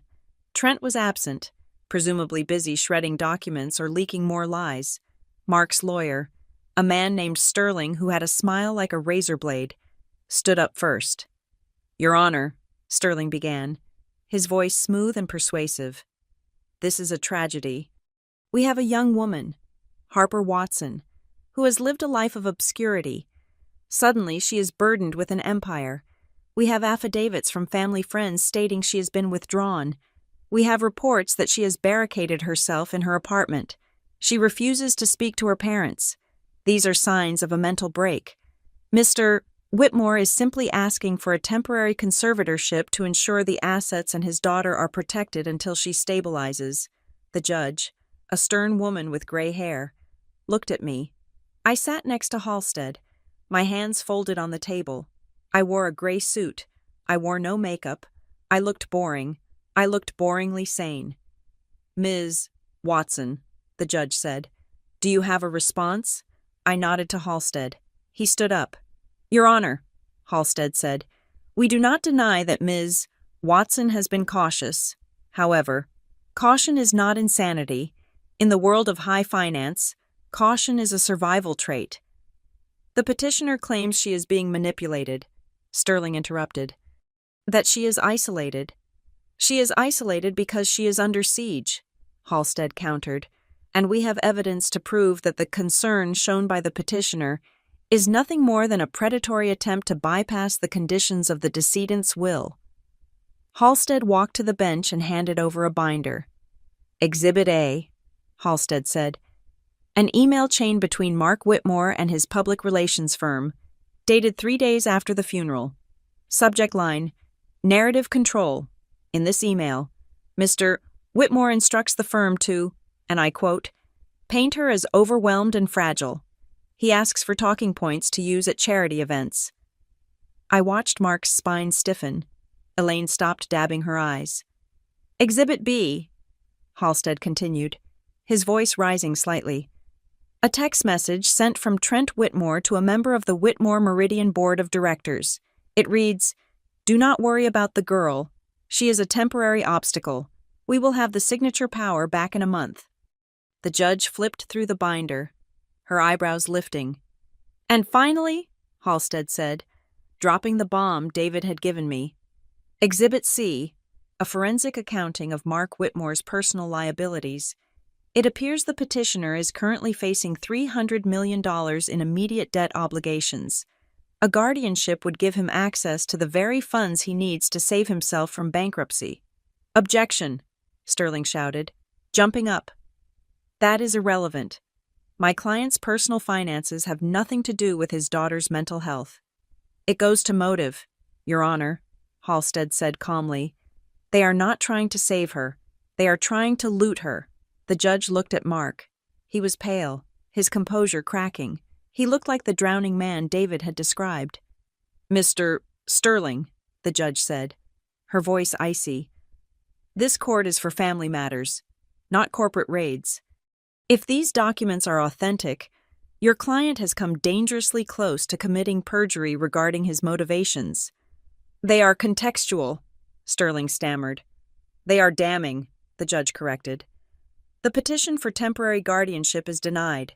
Furthermore, I am issuing a temporary restraining order preventing Mark Whitmore and Trent Whitmore from contacting Ms. Watson or accessing any financial instruments related to the estate pending a full review. She banged her gavel. The sound was the sweetest thing I had ever heard. I stood up. I did not smile. I did not cheer. I simply gathered my papers. Mark was staring at the table, his hands clenched into fists. He knew I had the leverage now. He knew I knew about the debt. I walked out of the courtroom, Halstead flanking me like a bodyguard. In the hallway, the press was waiting. But before they could swarm, Elaine stepped into my path. She looked frantic now. The mask of the grieving mother was slipping, revealing the desperate woman underneath. She reached out, grabbing my arm before Halstead could intervene. Harper, she hissed, her voice trembling. You do not understand what you are doing. You are destroying him. He is your father. He is a debtor, I said, pulling my arm away. And he tried to have me declared insane. We were trying to protect you, Elaine cried, tears finally spilling over, though I could not tell if they were for me or for the lifestyle she was about to lose. The world is dangerous. Harper, we just wanted to shield you. I looked at her. I looked at the woman who had watched me pack my bags at 18 and hadn't said a word. I looked at the woman who smiled for the cameras while I counted pennies in a basement. No, Mother, I said, my voice loud enough for the reporters near the door to hear. You did not want to protect me. You wanted to protect your control. I turned my back on her. And just so we are clear, I added over my shoulder, the temporary obstacle is now permanent. I walked out into the daylight, the flashbulbs blinding me, but I didn't blink. I had won the battle, but I knew the war was far from over. Mark was desperate, and desperate men do not stop, they escalate. The $3.8 billion was not a pile of gold sitting in a vault like something out of a cartoon. It was a living, breathing beast. It was a sprawling, tangled nervous system of holding companies, offshore trusts, voting blocks, and assets that existed only as lines of code on a secure server. For the first week after the court victory, I did not sleep. I lived on black coffee and the adrenaline of survival. I was still in my apartment, the one with the laminate flooring and the view of the brick wall, but the inside had changed. I had replaced my flimsy door lock with a biometric security system. I had Valdez, my security consultant, stationed in the lobby. I wasn't buying yachts or diamonds. I was buying a fortress. I sat at my kitchen table, which was buried under stacks of documents. This was the unglamorous reality of being a billionaire. It was homework. Endless, high-stakes homework. I finally reached for the white envelope Russell had left me, the one marked, "Open when alone." My hands were steady as I slit the paper. I expected a letter. I expected some final words of wisdom about life or family or forgiveness. There was no letter. Inside was a single flash drive and a small index card with a sequence of numbers written on it. A login key. I plugged the drive into my encrypted laptop. A window popped up, demanding the key. I typed in the numbers. The screen filled with folders. The first one was titled, The Rot. I clicked it. It wasn't a sentimental goodbye. It was a crime scene map. Russell had not been oblivious in his final years. He had been watching. He had hired a forensic accounting firm 3 years ago, a boutique agency that specialized in corporate espionage. They had been tracking Mark and Trent, not as family members, but as hostile internal threats. I opened a file dated 18 months ago. It detailed a series of wire transfers from a subsidiary called Whitmore Logistics. The money sums of $200,000, $500,000, sometimes $1 million was being siphoned off into a shell company registered in the Cayman Islands, called Blue Horizon Consulting. The signatory for Blue Horizon was buried deep, hidden behind layers of corporate veils. But Russell's investigators had found him. It was Trent. My brother had been treating the company's operating capital like his personal ATM, but it got worse. I opened a PDF labeled Unauthorized Guarantees. Trent had been signing deals with external developers, using the Whitmore family name as collateral. He had forged Russell's signature on letters of intent, effectively promising that if his risky ventures failed, Whitmore Meridian would foot the bill. He hadn't just stolen money. He had exposed the entire empire to catastrophic liability. If those deals went south, the creditors wouldn't come after Trent. They would come after the main holding company. They would come after me. I felt a chill that had nothing to do with the drafty window. This was why they were so desperate for the guardianship. It wasn't just about Mark's debt. It was about covering up years of systemic fraud before I opened the books. I needed verification. I needed a human element. The next morning, I arranged a meeting with Silas Vance. Silas was 80 years old, a former senator, and the longest-serving member of the Whitmore Meridian Board of Directors. He was the only man Russell had ever spoken of with genuine respect. We met in the back of a dusty, leather-scented library at his private club. Silas looked like a tortoise, wrinkled, slow, but with eyes that were ancient and sharp. He sipped his whiskey and looked at me with a mixture of curiosity and pity. "You have your grandfather's chin," Silas grunted, "and his stubbornness. From what I hear, I have his files," I said, cutting to the chase. "I know about Blue Horizon." Silas didn't blink. He swirled the amber liquid in his glass. I suspected Russell knew. He stopped bringing Mark to the quarterly strategy meetings 2 years ago. He never said why. He just froze him out. "Why didn't he fire him?" I asked. "Because Russell believed in letting people hang themselves," Silas said. "He gave Mark enough rope. He just didn't expect Mark to use it to try and strangle the company." Silas leaned forward, his voice dropping to a gravelly whisper. "Listen to me, girl. You won that hearing. Good for you. But do not think for a second that this is over. Mark is cornered. He is terrified. And Trent? Trent is a fool, which makes him dangerous. They are legally barred from the finances," I said. "Laws are just lines on paper to men like your father." Silas said, "They will not stop at the courts. They will try to break you. They will try to find a way to make you quit. They need that signature power back. Harper, without it, the auditors are going to find the unauthorized guarantees. When that happens, it is not just bankruptcy, it is federal prison." He looked me dead in the eye. "Watch your flank, and for God's sake, do not sign anything, not a birthday card, not a receipt, nothing." I left the club with my blood running cold. Silas was right. I wasn't dealing with family drama. I was dealing with criminals who happened to share my DNA. I went back to my apartment. I looked around at my mismatched furniture, my small kitchen. I could have moved into a penthouse at the Ritz that night. I could have hired a staff of 10, but I didn't want new people. New people were potential leaks. I called Valdez.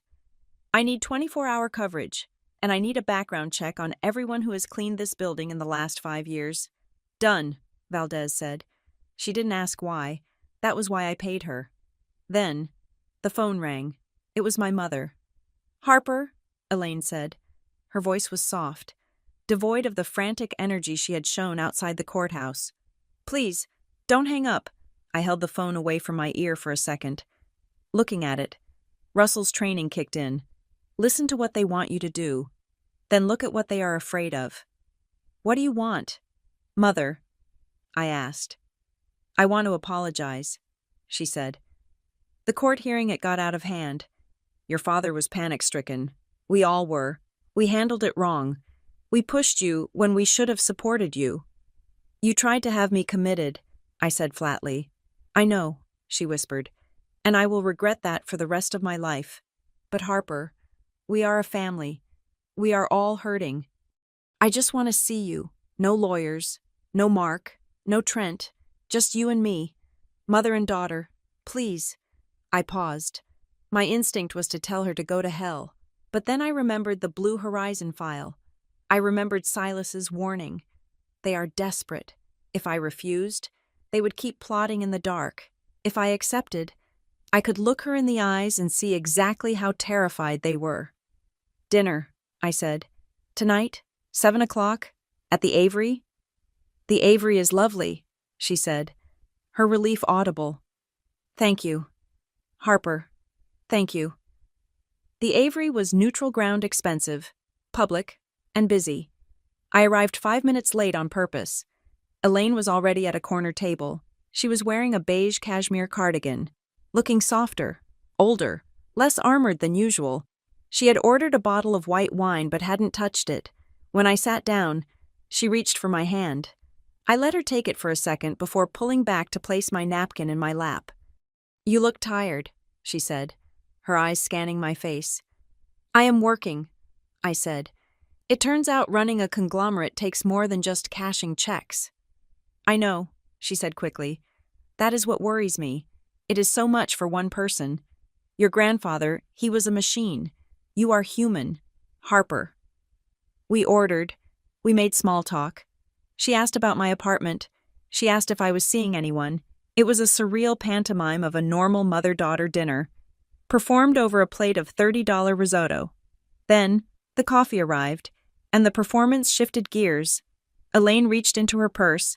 She didn't pull out a weapon. She pulled out a thin leather folder. I didn't want to bring this up, she began, her voice trembling with manufactured reluctance. But Mark is destroying himself with guilt. He knows he can't be your guardian. He accepts that. But the company, Harper the company, is in a fragile state. Is it? I asked, sipping my coffee. There are deals, she said. Complex deals that Russell set in motion years ago. They require authorized signatures from someone with tenure. The banks are getting nervous with a new owner. The stock is wobbling. She slid the folder across the table. This isn't a guardianship, she said. It is just a limited voting proxy. It authorizes Mark to handle the administrative maintenance of the existing contracts for 6 months. Just the old stuff. You keep the money. You keep the final say on new business. This just clears the backlog. It lets you breathe. I looked at the folder. It was the trap. They needed a signature, any signature. If I signed this proxy, Mark could use his administrative power to bury the Blue Horizon transfers. He could validate the unauthorized guarantees Trent had made. He could retroactively approve the theft. I didn't open the folder. I looked at Elaine. I saw the way her eyes darted to the folder and then back to my face. I saw the slight tremor in her hand as she held her coffee cup. I saw the beads of sweat along her hairline. Despite the restaurant being cool, they weren't just worried about the stock price. They were terrified of the audit. The mirror clause wasn't the only trap Russell had set. By filing for guardianship, Mark had triggered an automatic internal review. The forensic accountants were probably already chewing through the servers at Whitmore Meridian. Mark and Trent were racing against a clock that was ticking louder every second. You want me to sign this? I said slowly. To help the company. To help you, Elaine corrected, leaning in. So you don't have to worry about the boring details. You can just enjoy your life. Harper, you won. You have the billions. Why burden yourself with the paperwork? I see, I said. I picked up the folder. I felt the weight of it. Elaine held her breath. Her eyes were wide, hopeful, desperate. She thought she had me. She thought that the tired, overwhelmed daughter would take the easy way out. I will think about it, I said. Oh, she said. disappointment flashing across her face before she hid it. Of course, but the banks? They need an answer by Monday. If we delay, we might lose some critical financing. Monday, I repeated. I will let you know by Monday. I stood up. Thank you for dinner. Mother? Harper, she called out as I turned away. I really do miss you. I stopped. I looked back at her. She looked small in the big leather booth. I know, I said. But you miss the version of me that did what she was told. I walked out of the restaurant with the folder under my arm. I didn't intend to sign it. I intended to give it to Halstead. As I got into my car, where Valdez was waiting, I realized something. Russell was right. They hadn't changed. But the dynamic had. They used to ignore me because I was worthless to them. Now they were courting me because I was their only life raft. I opened the folder in the back seat. The document was dense, full of legal jargon. But on page 3, buried in a paragraph about operational continuity, was a clause that would have granted Mark retroactive indemnification for all financial decisions made in the last 2 years. He was trying to get me to sign his pardon. Where to? Valdez asked. The office. I said, I need to send an email to the auditors. At this hour. Especially at this hour, I said. My mother just confirmed that they are hiding something big, and I'm going to find it before Monday. The car pulled away into the night. I wasn't the prey anymore. I was the hunter, and I could smell the blood in the water. Monday morning arrived with the subtle, grinding tension of a tectonic plate shifting. The atmosphere at the headquarters of Whitmore Meridian Holdings was not frantic panic and high finance is always silent, but it was heavy. The stock had dipped 4% in pre-market trading. In the world of billions, 4% is a bloodletting. The board of directors had called an emergency session. The official agenda was leadership transition and stability, but everyone knew the real title was, Is the heiress a liability? I arrived at the tower at 8 in the morning. I did not take the private helicopter my grandfather used to use. I took the sedan. I wore a charcoal gray suit, white shirt, no jewelry except a watch. I pulled my hair back into a tight, severe bun. I did not look like a socialite. I looked like what I was, a compliance officer walking into an audit. The first battle happened before I even reached the elevator. In the lobby, a scene was unfolding that stopped the morning rush of employees in their tracks. Mark Whitmore was standing by the security turnstiles, his face a mask of indignation that was rapidly crumbling into rage. I am Mark Whitmore, he was saying, his voice echoing off the marble walls. I have been the chief operating officer of this company for 20 years. You cannot block my access. The head of security, a large man named O'Connell, who used to drive for Russell, stood impassively in front of the gate. I am sorry. Mr. Whitmore, your credentials have been revoked pending the internal review. The list comes directly from the late chairman's instructions. The chairman is dead, Mark snapped. I am here to address the board. I have critical information regarding the competency of the new majority shareholder. This is a matter of fiduciary duty. I walked through the revolving doors. The sound of my heels clicking on the floor was rhythmically precise. Mark turned.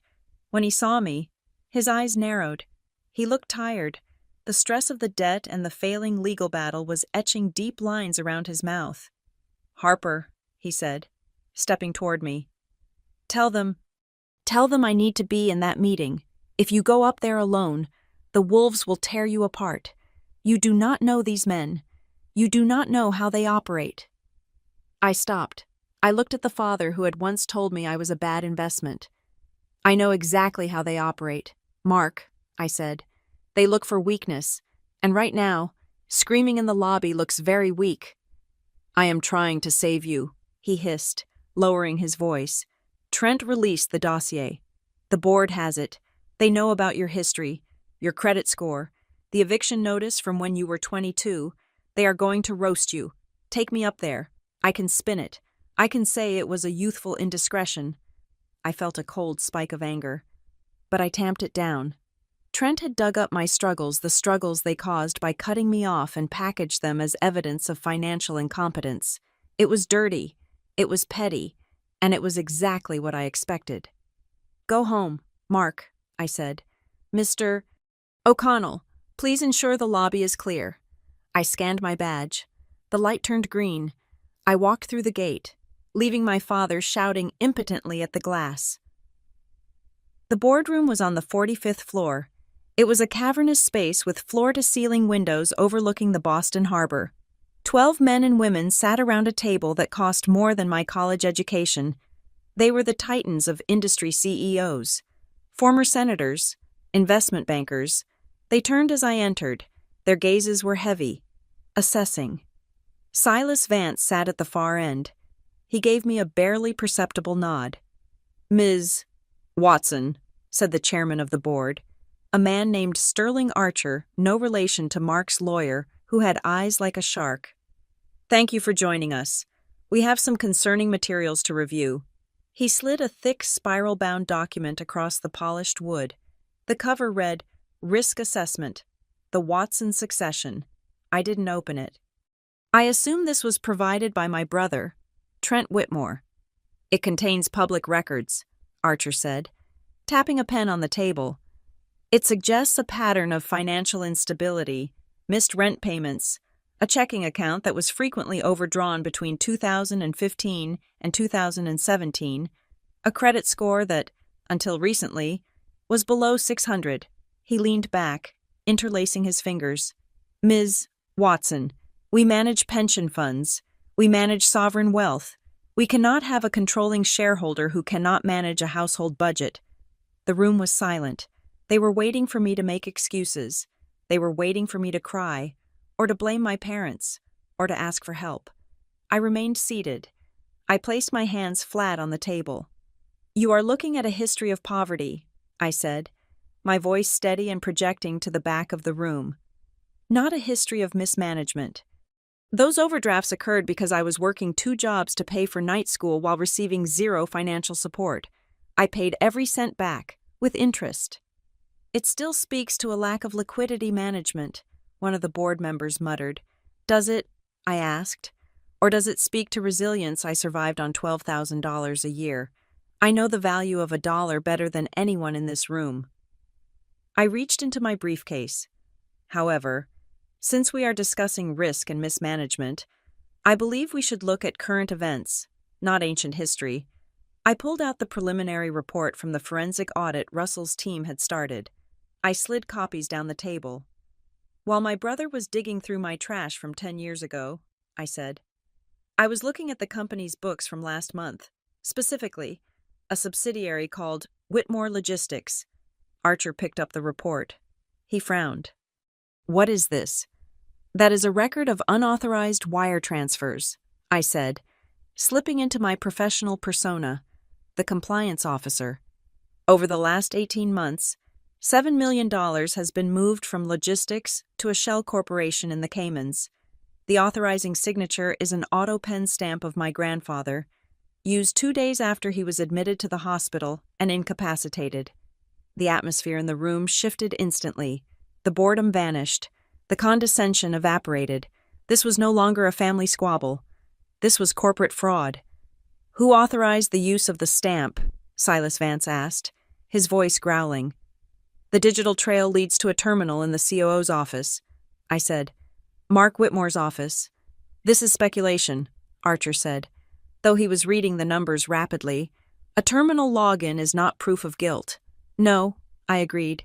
"It is a risk indicator, just like the unauthorized guarantees I found in the Project Oakhaven files.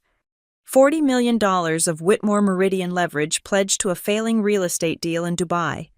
Signed by Trent Whitmore, who holds no executive authority to bind this company." I watched their faces.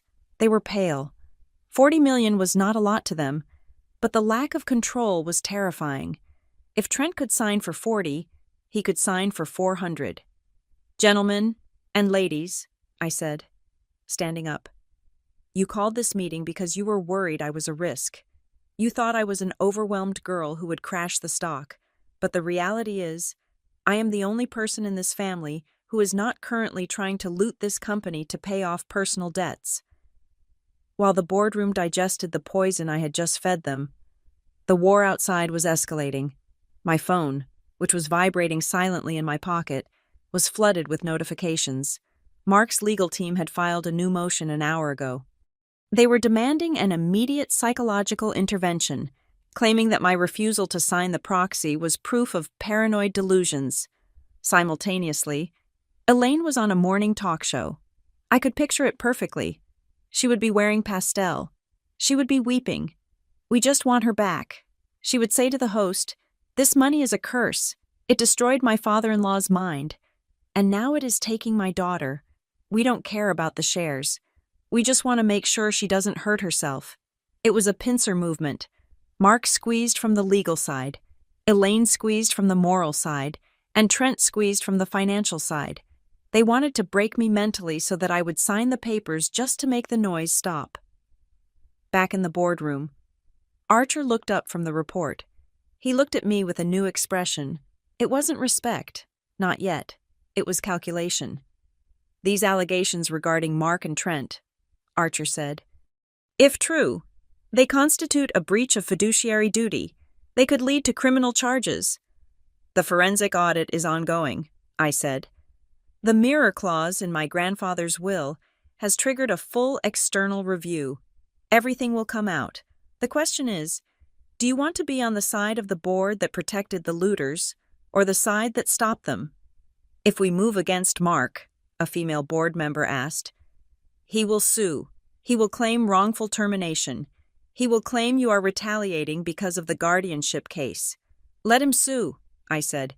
"He cannot afford a lawyer for much longer. He is insolvent." Archer leaned back. "Ms. Watson, this is a very aggressive stance for a new owner. Your parents, they are painting a very different picture in the press. They say they are fighting for your soul." I laughed. It was a short, dry sound that startled them.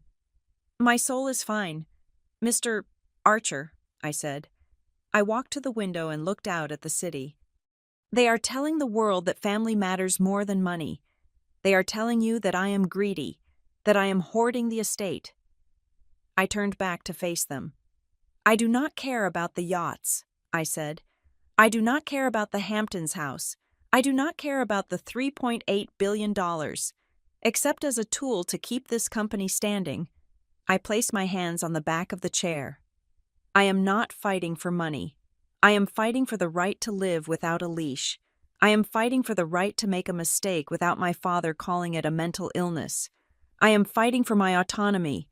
And if saving this company from their embezzlement is the price I have to pay for my freedom, then I will pay it." The room was quiet for a long time. The ticking of the clock on the wall seemed very loud.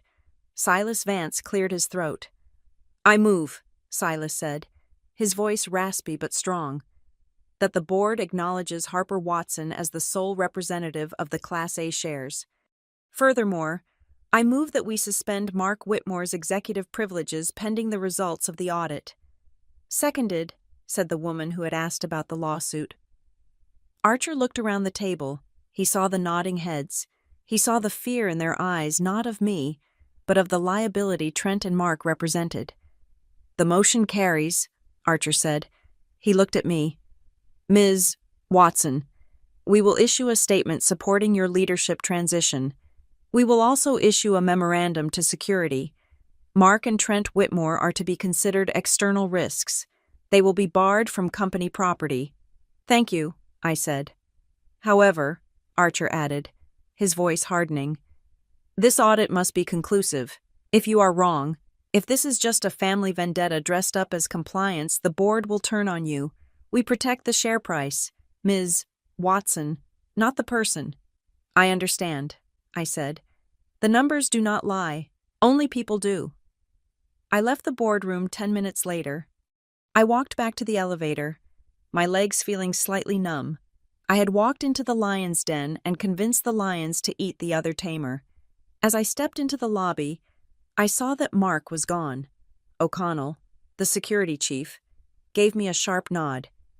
"We escorted him out, Ms. Watson," O'Connell said. He was displeased. "I can imagine," I said. I walked out to my car. The air outside felt different. It was still cold, still gray. but the crushing weight on my chest had lifted slightly. I had stripped them of their corporate power. They could no longer use the company as a shield or a weapon, but I knew it wasn't over. I had taken their shield, but they still had knives. As the car pulled away, my phone buzzed again. It was a text from an unknown number. "You think you won? But you just opened the box. Watch the news tonight." It was Trent. I looked at the screen, and then I deleted the message. They were cornered. They were desperate. And I was just getting started. I had won the boardroom, but the final battle would be in the one place they thought they owned the court of law. And I had one final card to play that they didn't even know existed. The silence I had fought so hard to achieve after the boardroom victory lasted less than 48 hours.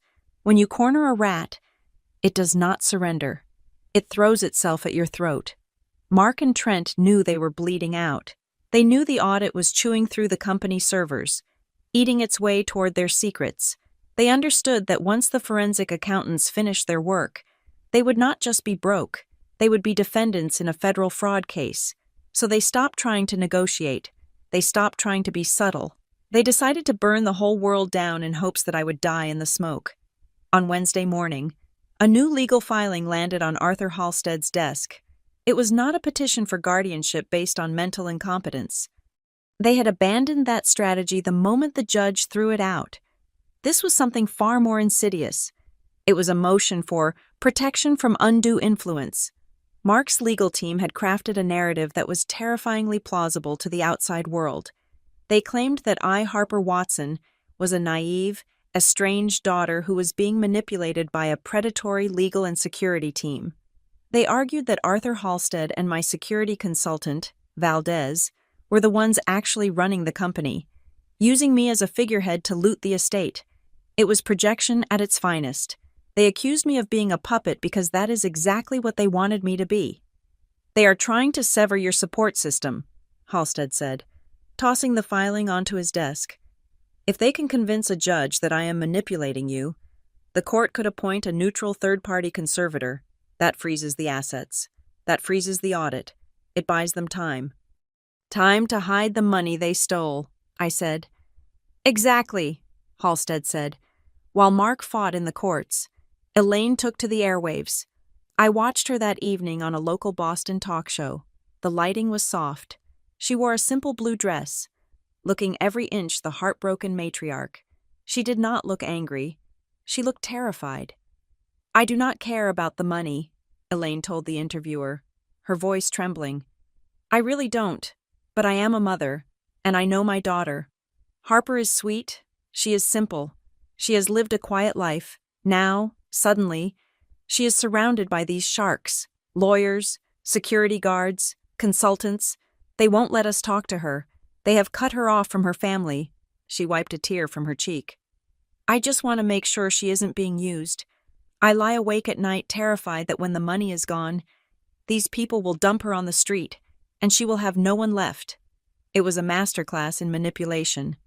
She took my autonomy and framed it as victimization. She took my strength and called it weakness. The public ate it up. My phone, which I had foolishly left on for work calls, began to melt down. It wasn't just the media. It was the friends. People I hadn't spoken to in 15 years suddenly found my number. A girl who had made fun of my secondhand clothes in high school sent me a text. "Hey girl, so proud of you. We should grab coffee. I have this amazing business idea for a nonprofit."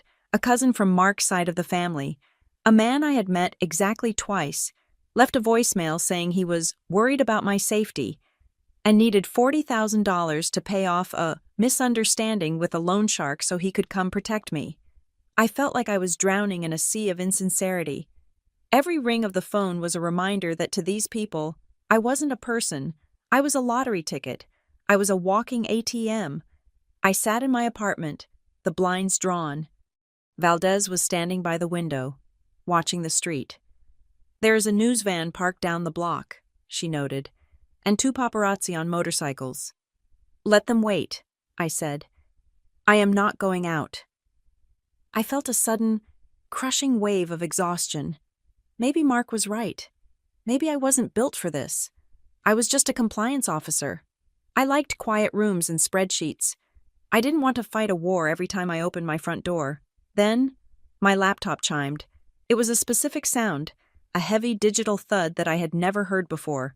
I walked over to the desk. A window had opened on my screen. It was red.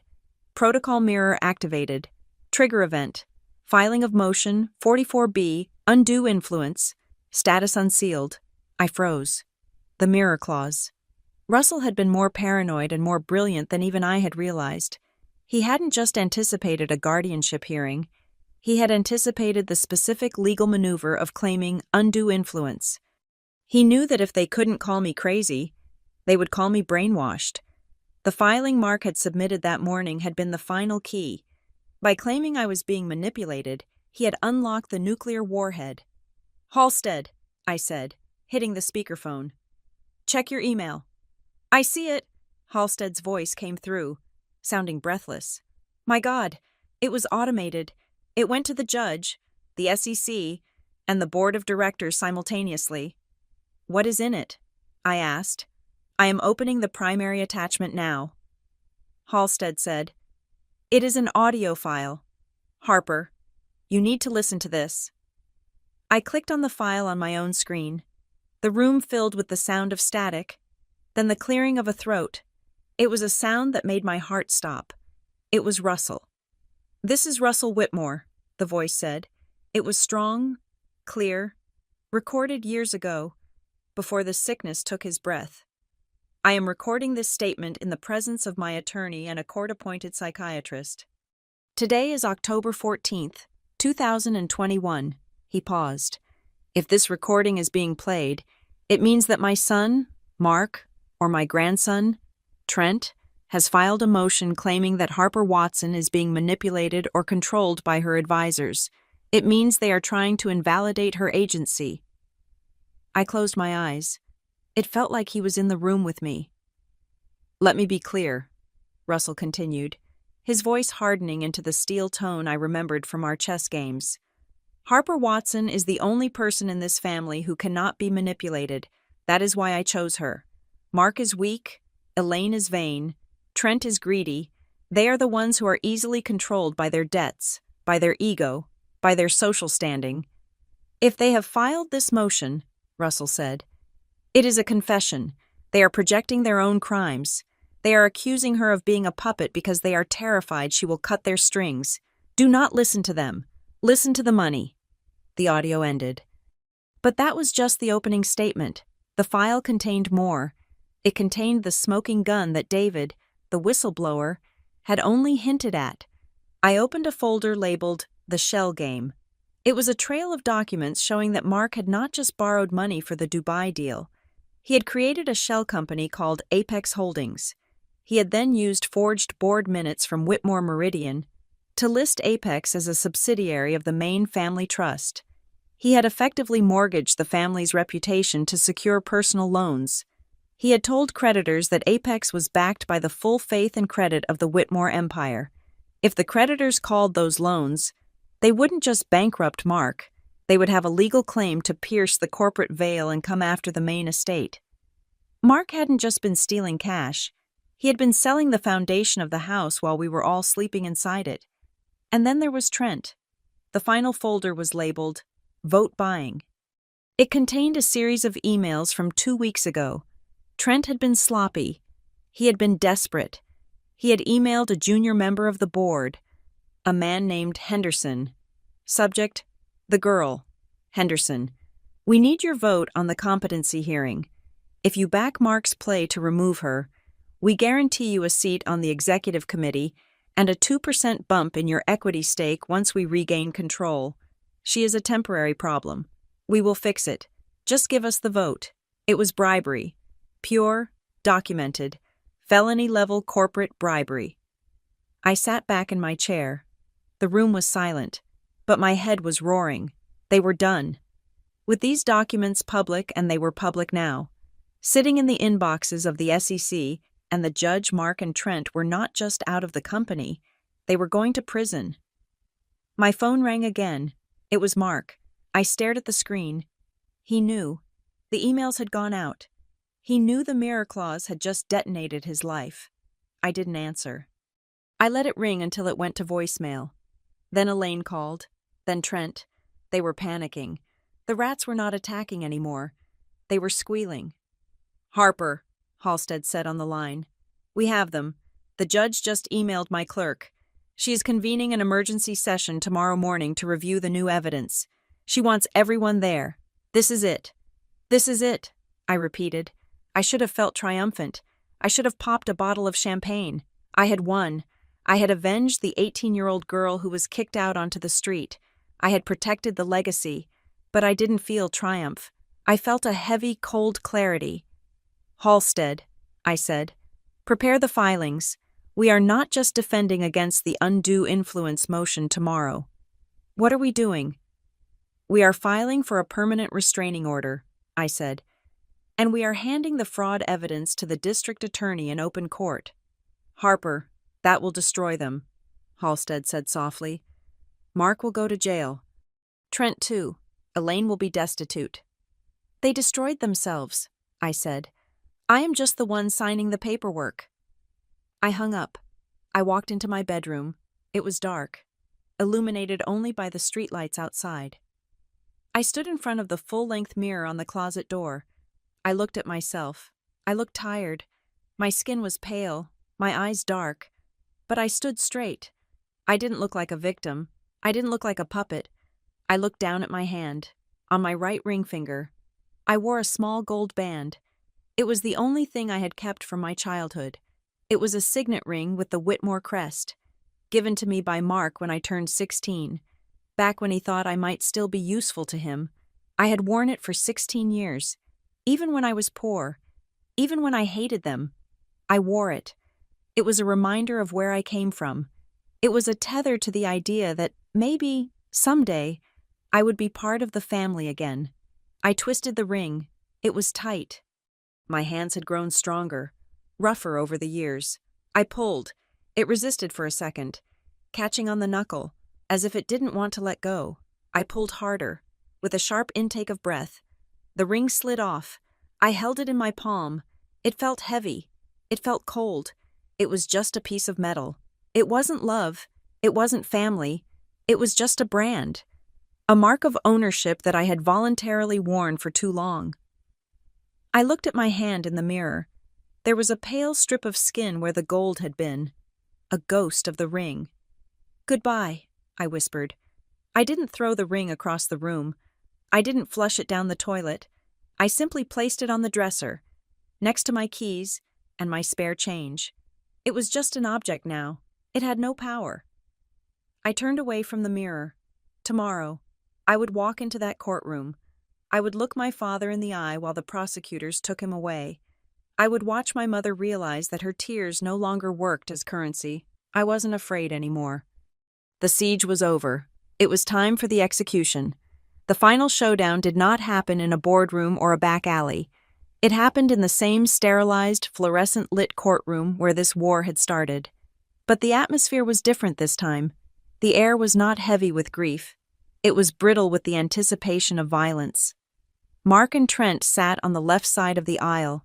They looked surprisingly confident, I realized, watching them arrange their notepads, that they truly believed their own lie. They had convinced themselves that I was a fragile, broken girl who had been kidnapped by a predatory legal team. They believed that if they could just get a judge to sign a piece of paper, they could rescue me, and more importantly, rescue the access to the bank accounts. Elaine sat behind them. She was wearing a soft gray suit today, opting for the aesthetic of the weary, concerned mother. She caught my eye and offered a sad, trembling smile. It was the kind of smile that begged for forgiveness while simultaneously sharpening a knife. I sat on the right. Arthur Halstead was next to me. Valdez was behind me. I did not smile back at my mother. I looked at the judge, a man named Justice Halloway, who had a reputation for hating time-wasters. "We are here to hear the motion for protection from undue influence," Justice Halloway said, peering over his spectacles. "Mr. Sterling, you may proceed." Mark's lawyer stood up. He buttoned his jacket with a flourish. "Your Honor," Sterling began, his voice dripping with synthetic empathy. This is a tragic case. We have a young woman, Harper Watson, who has been isolated from her loving family for over a decade. Suddenly, she inherits $3.8 billion. Within weeks, she is surrounded by security guards. She is filing hostile motions against her own father. She is barricaded in her apartment. These are not the actions of a free woman. These are the actions of a woman under the thrall of advisors who are isolating her to drain her estate. He pointed an accusatory finger at Halstead. We are asking the court to step in. We are asking for a neutral conservator to be appointed. We are asking to bring Harper home. It was a compelling story. If I were a stranger in the gallery, I might have believed it. Justice Holloway turned to us. Mr.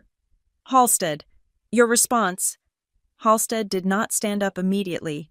He arranged his papers with agonizing slowness. When he finally rose, he did not look at Sterling. He looked at Mark. Your Honor, Halstead said, the petitioner claims that Ms. Watson is being manipulated. They claim their only interest is her well-being. They claim they want to protect her. Halstead picked up a single sheet of paper. However, he continued, we have compiled a timeline of every interaction between the Whitmore family and Miss Watson since the death of Russell Whitmore. There were 14 phone calls, 3 dinners, 2 emails, in every single instance, without exception. A document transferring financial control was presented for her signature within 20 minutes of the conversation starting. That is circumstantial, Sterling interrupted. Is it? Halstead asked. Then let us look at the evidence that was automatically filed with this court yesterday morning. Mark stiffened. He knew about the mirror clause, but he clearly did not understand the extent of what it had released. When Mr. Whitmore filed this motion claiming undue influence, Halstead said, his voice hardening, he triggered the final provision of Russell Whitmore's will. This provision released a sealed forensic audit of the family's dealings with the company. Halstead walked to the bench and handed a heavy binder to the judge.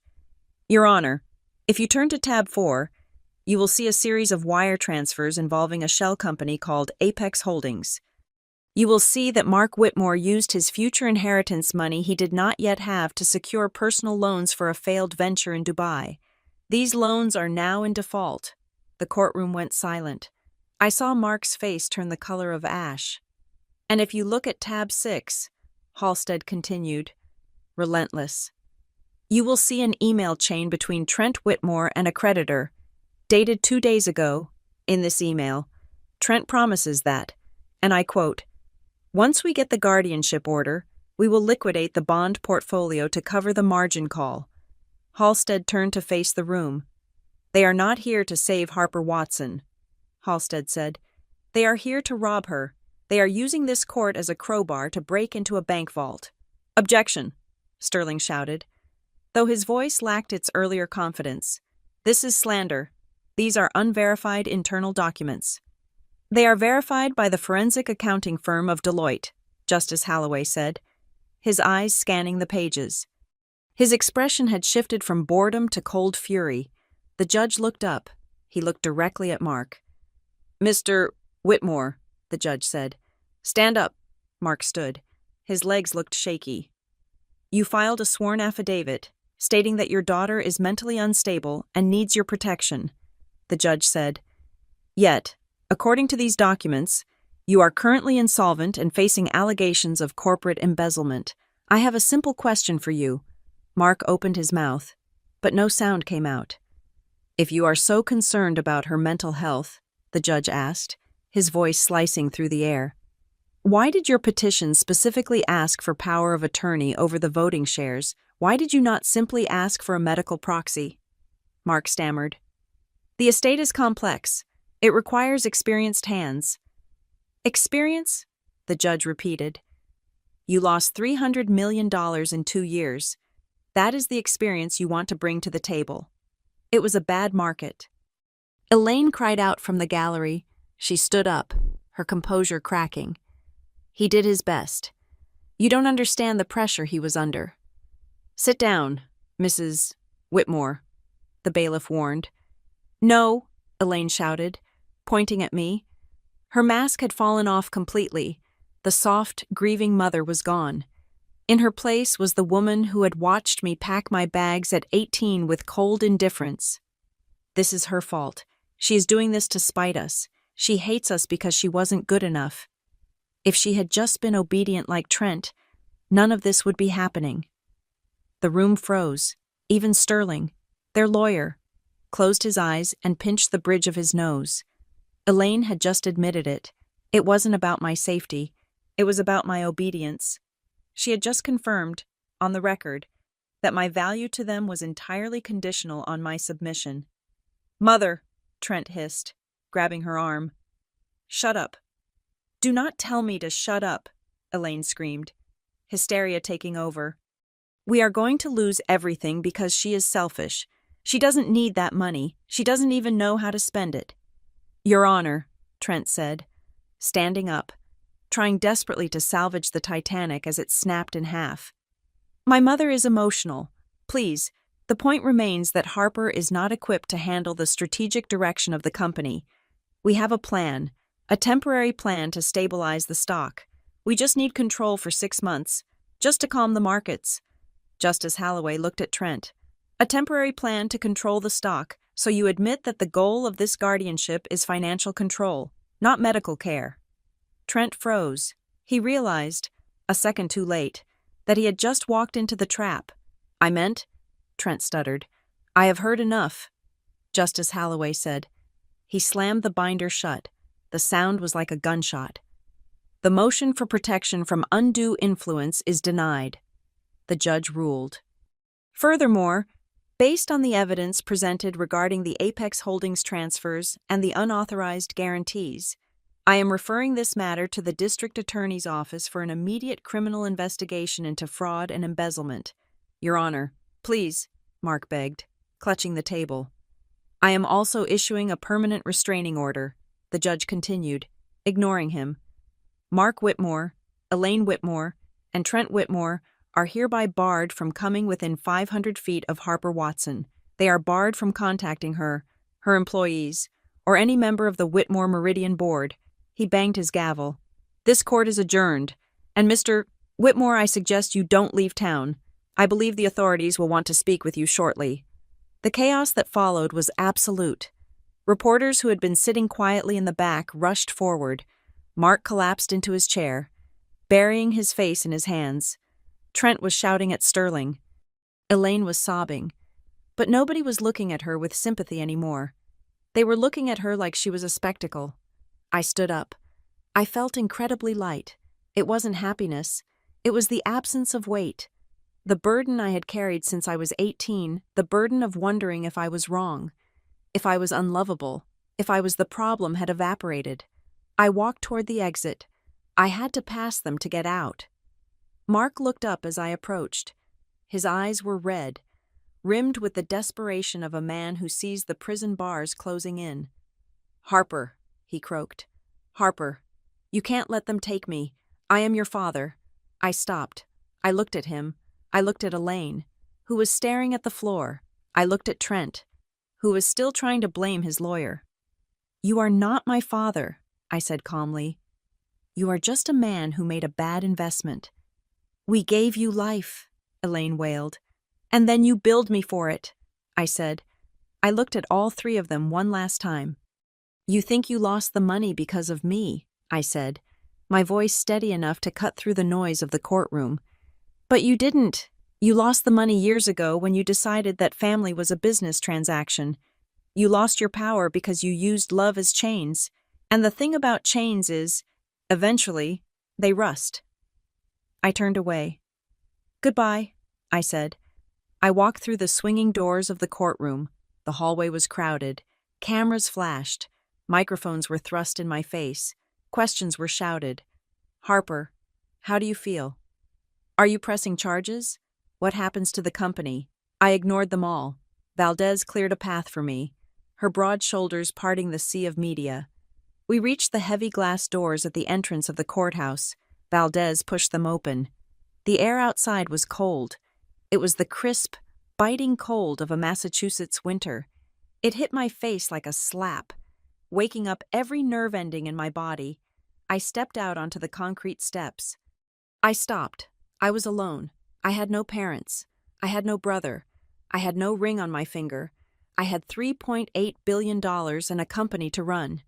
But in this moment, those things felt abstract. What felt real was the silence in my head. The voices that had told me I wasn't enough were gone. The fear of the phone ringing was gone.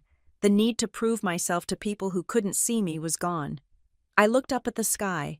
It was a piercing, cloudless blue. I closed my eyes and inhaled. I filled my lungs until they ached. I held the air there, tasting the cold, tasting the city, tasting the absolute, terrifying, beautiful freedom of it. Then, I exhaled. I opened my eyes. I didn't look back at the courthouse. I didn't look back at the ruins of my family. I looked forward, at the street, at the cars, at the wide-open world. I walked down the steps, my heels clicking a steady rhythm on the pavement. I had a lot of work to do, but for the first time in my life, the work was mine. Thank you so much for listening to this story of betrayal, justice, and the ultimate price of greed. I would love to know where you are tuning in from. Are you listening on your commute, at the gym, or relaxing at home? Please leave a comment below to share your thoughts and connect with others. And if you enjoyed Harper's journey, please make sure to subscribe to Maya Revenge Stories, like this video, and hit that hype button so we can share this story with even more people. Your support means the world to us.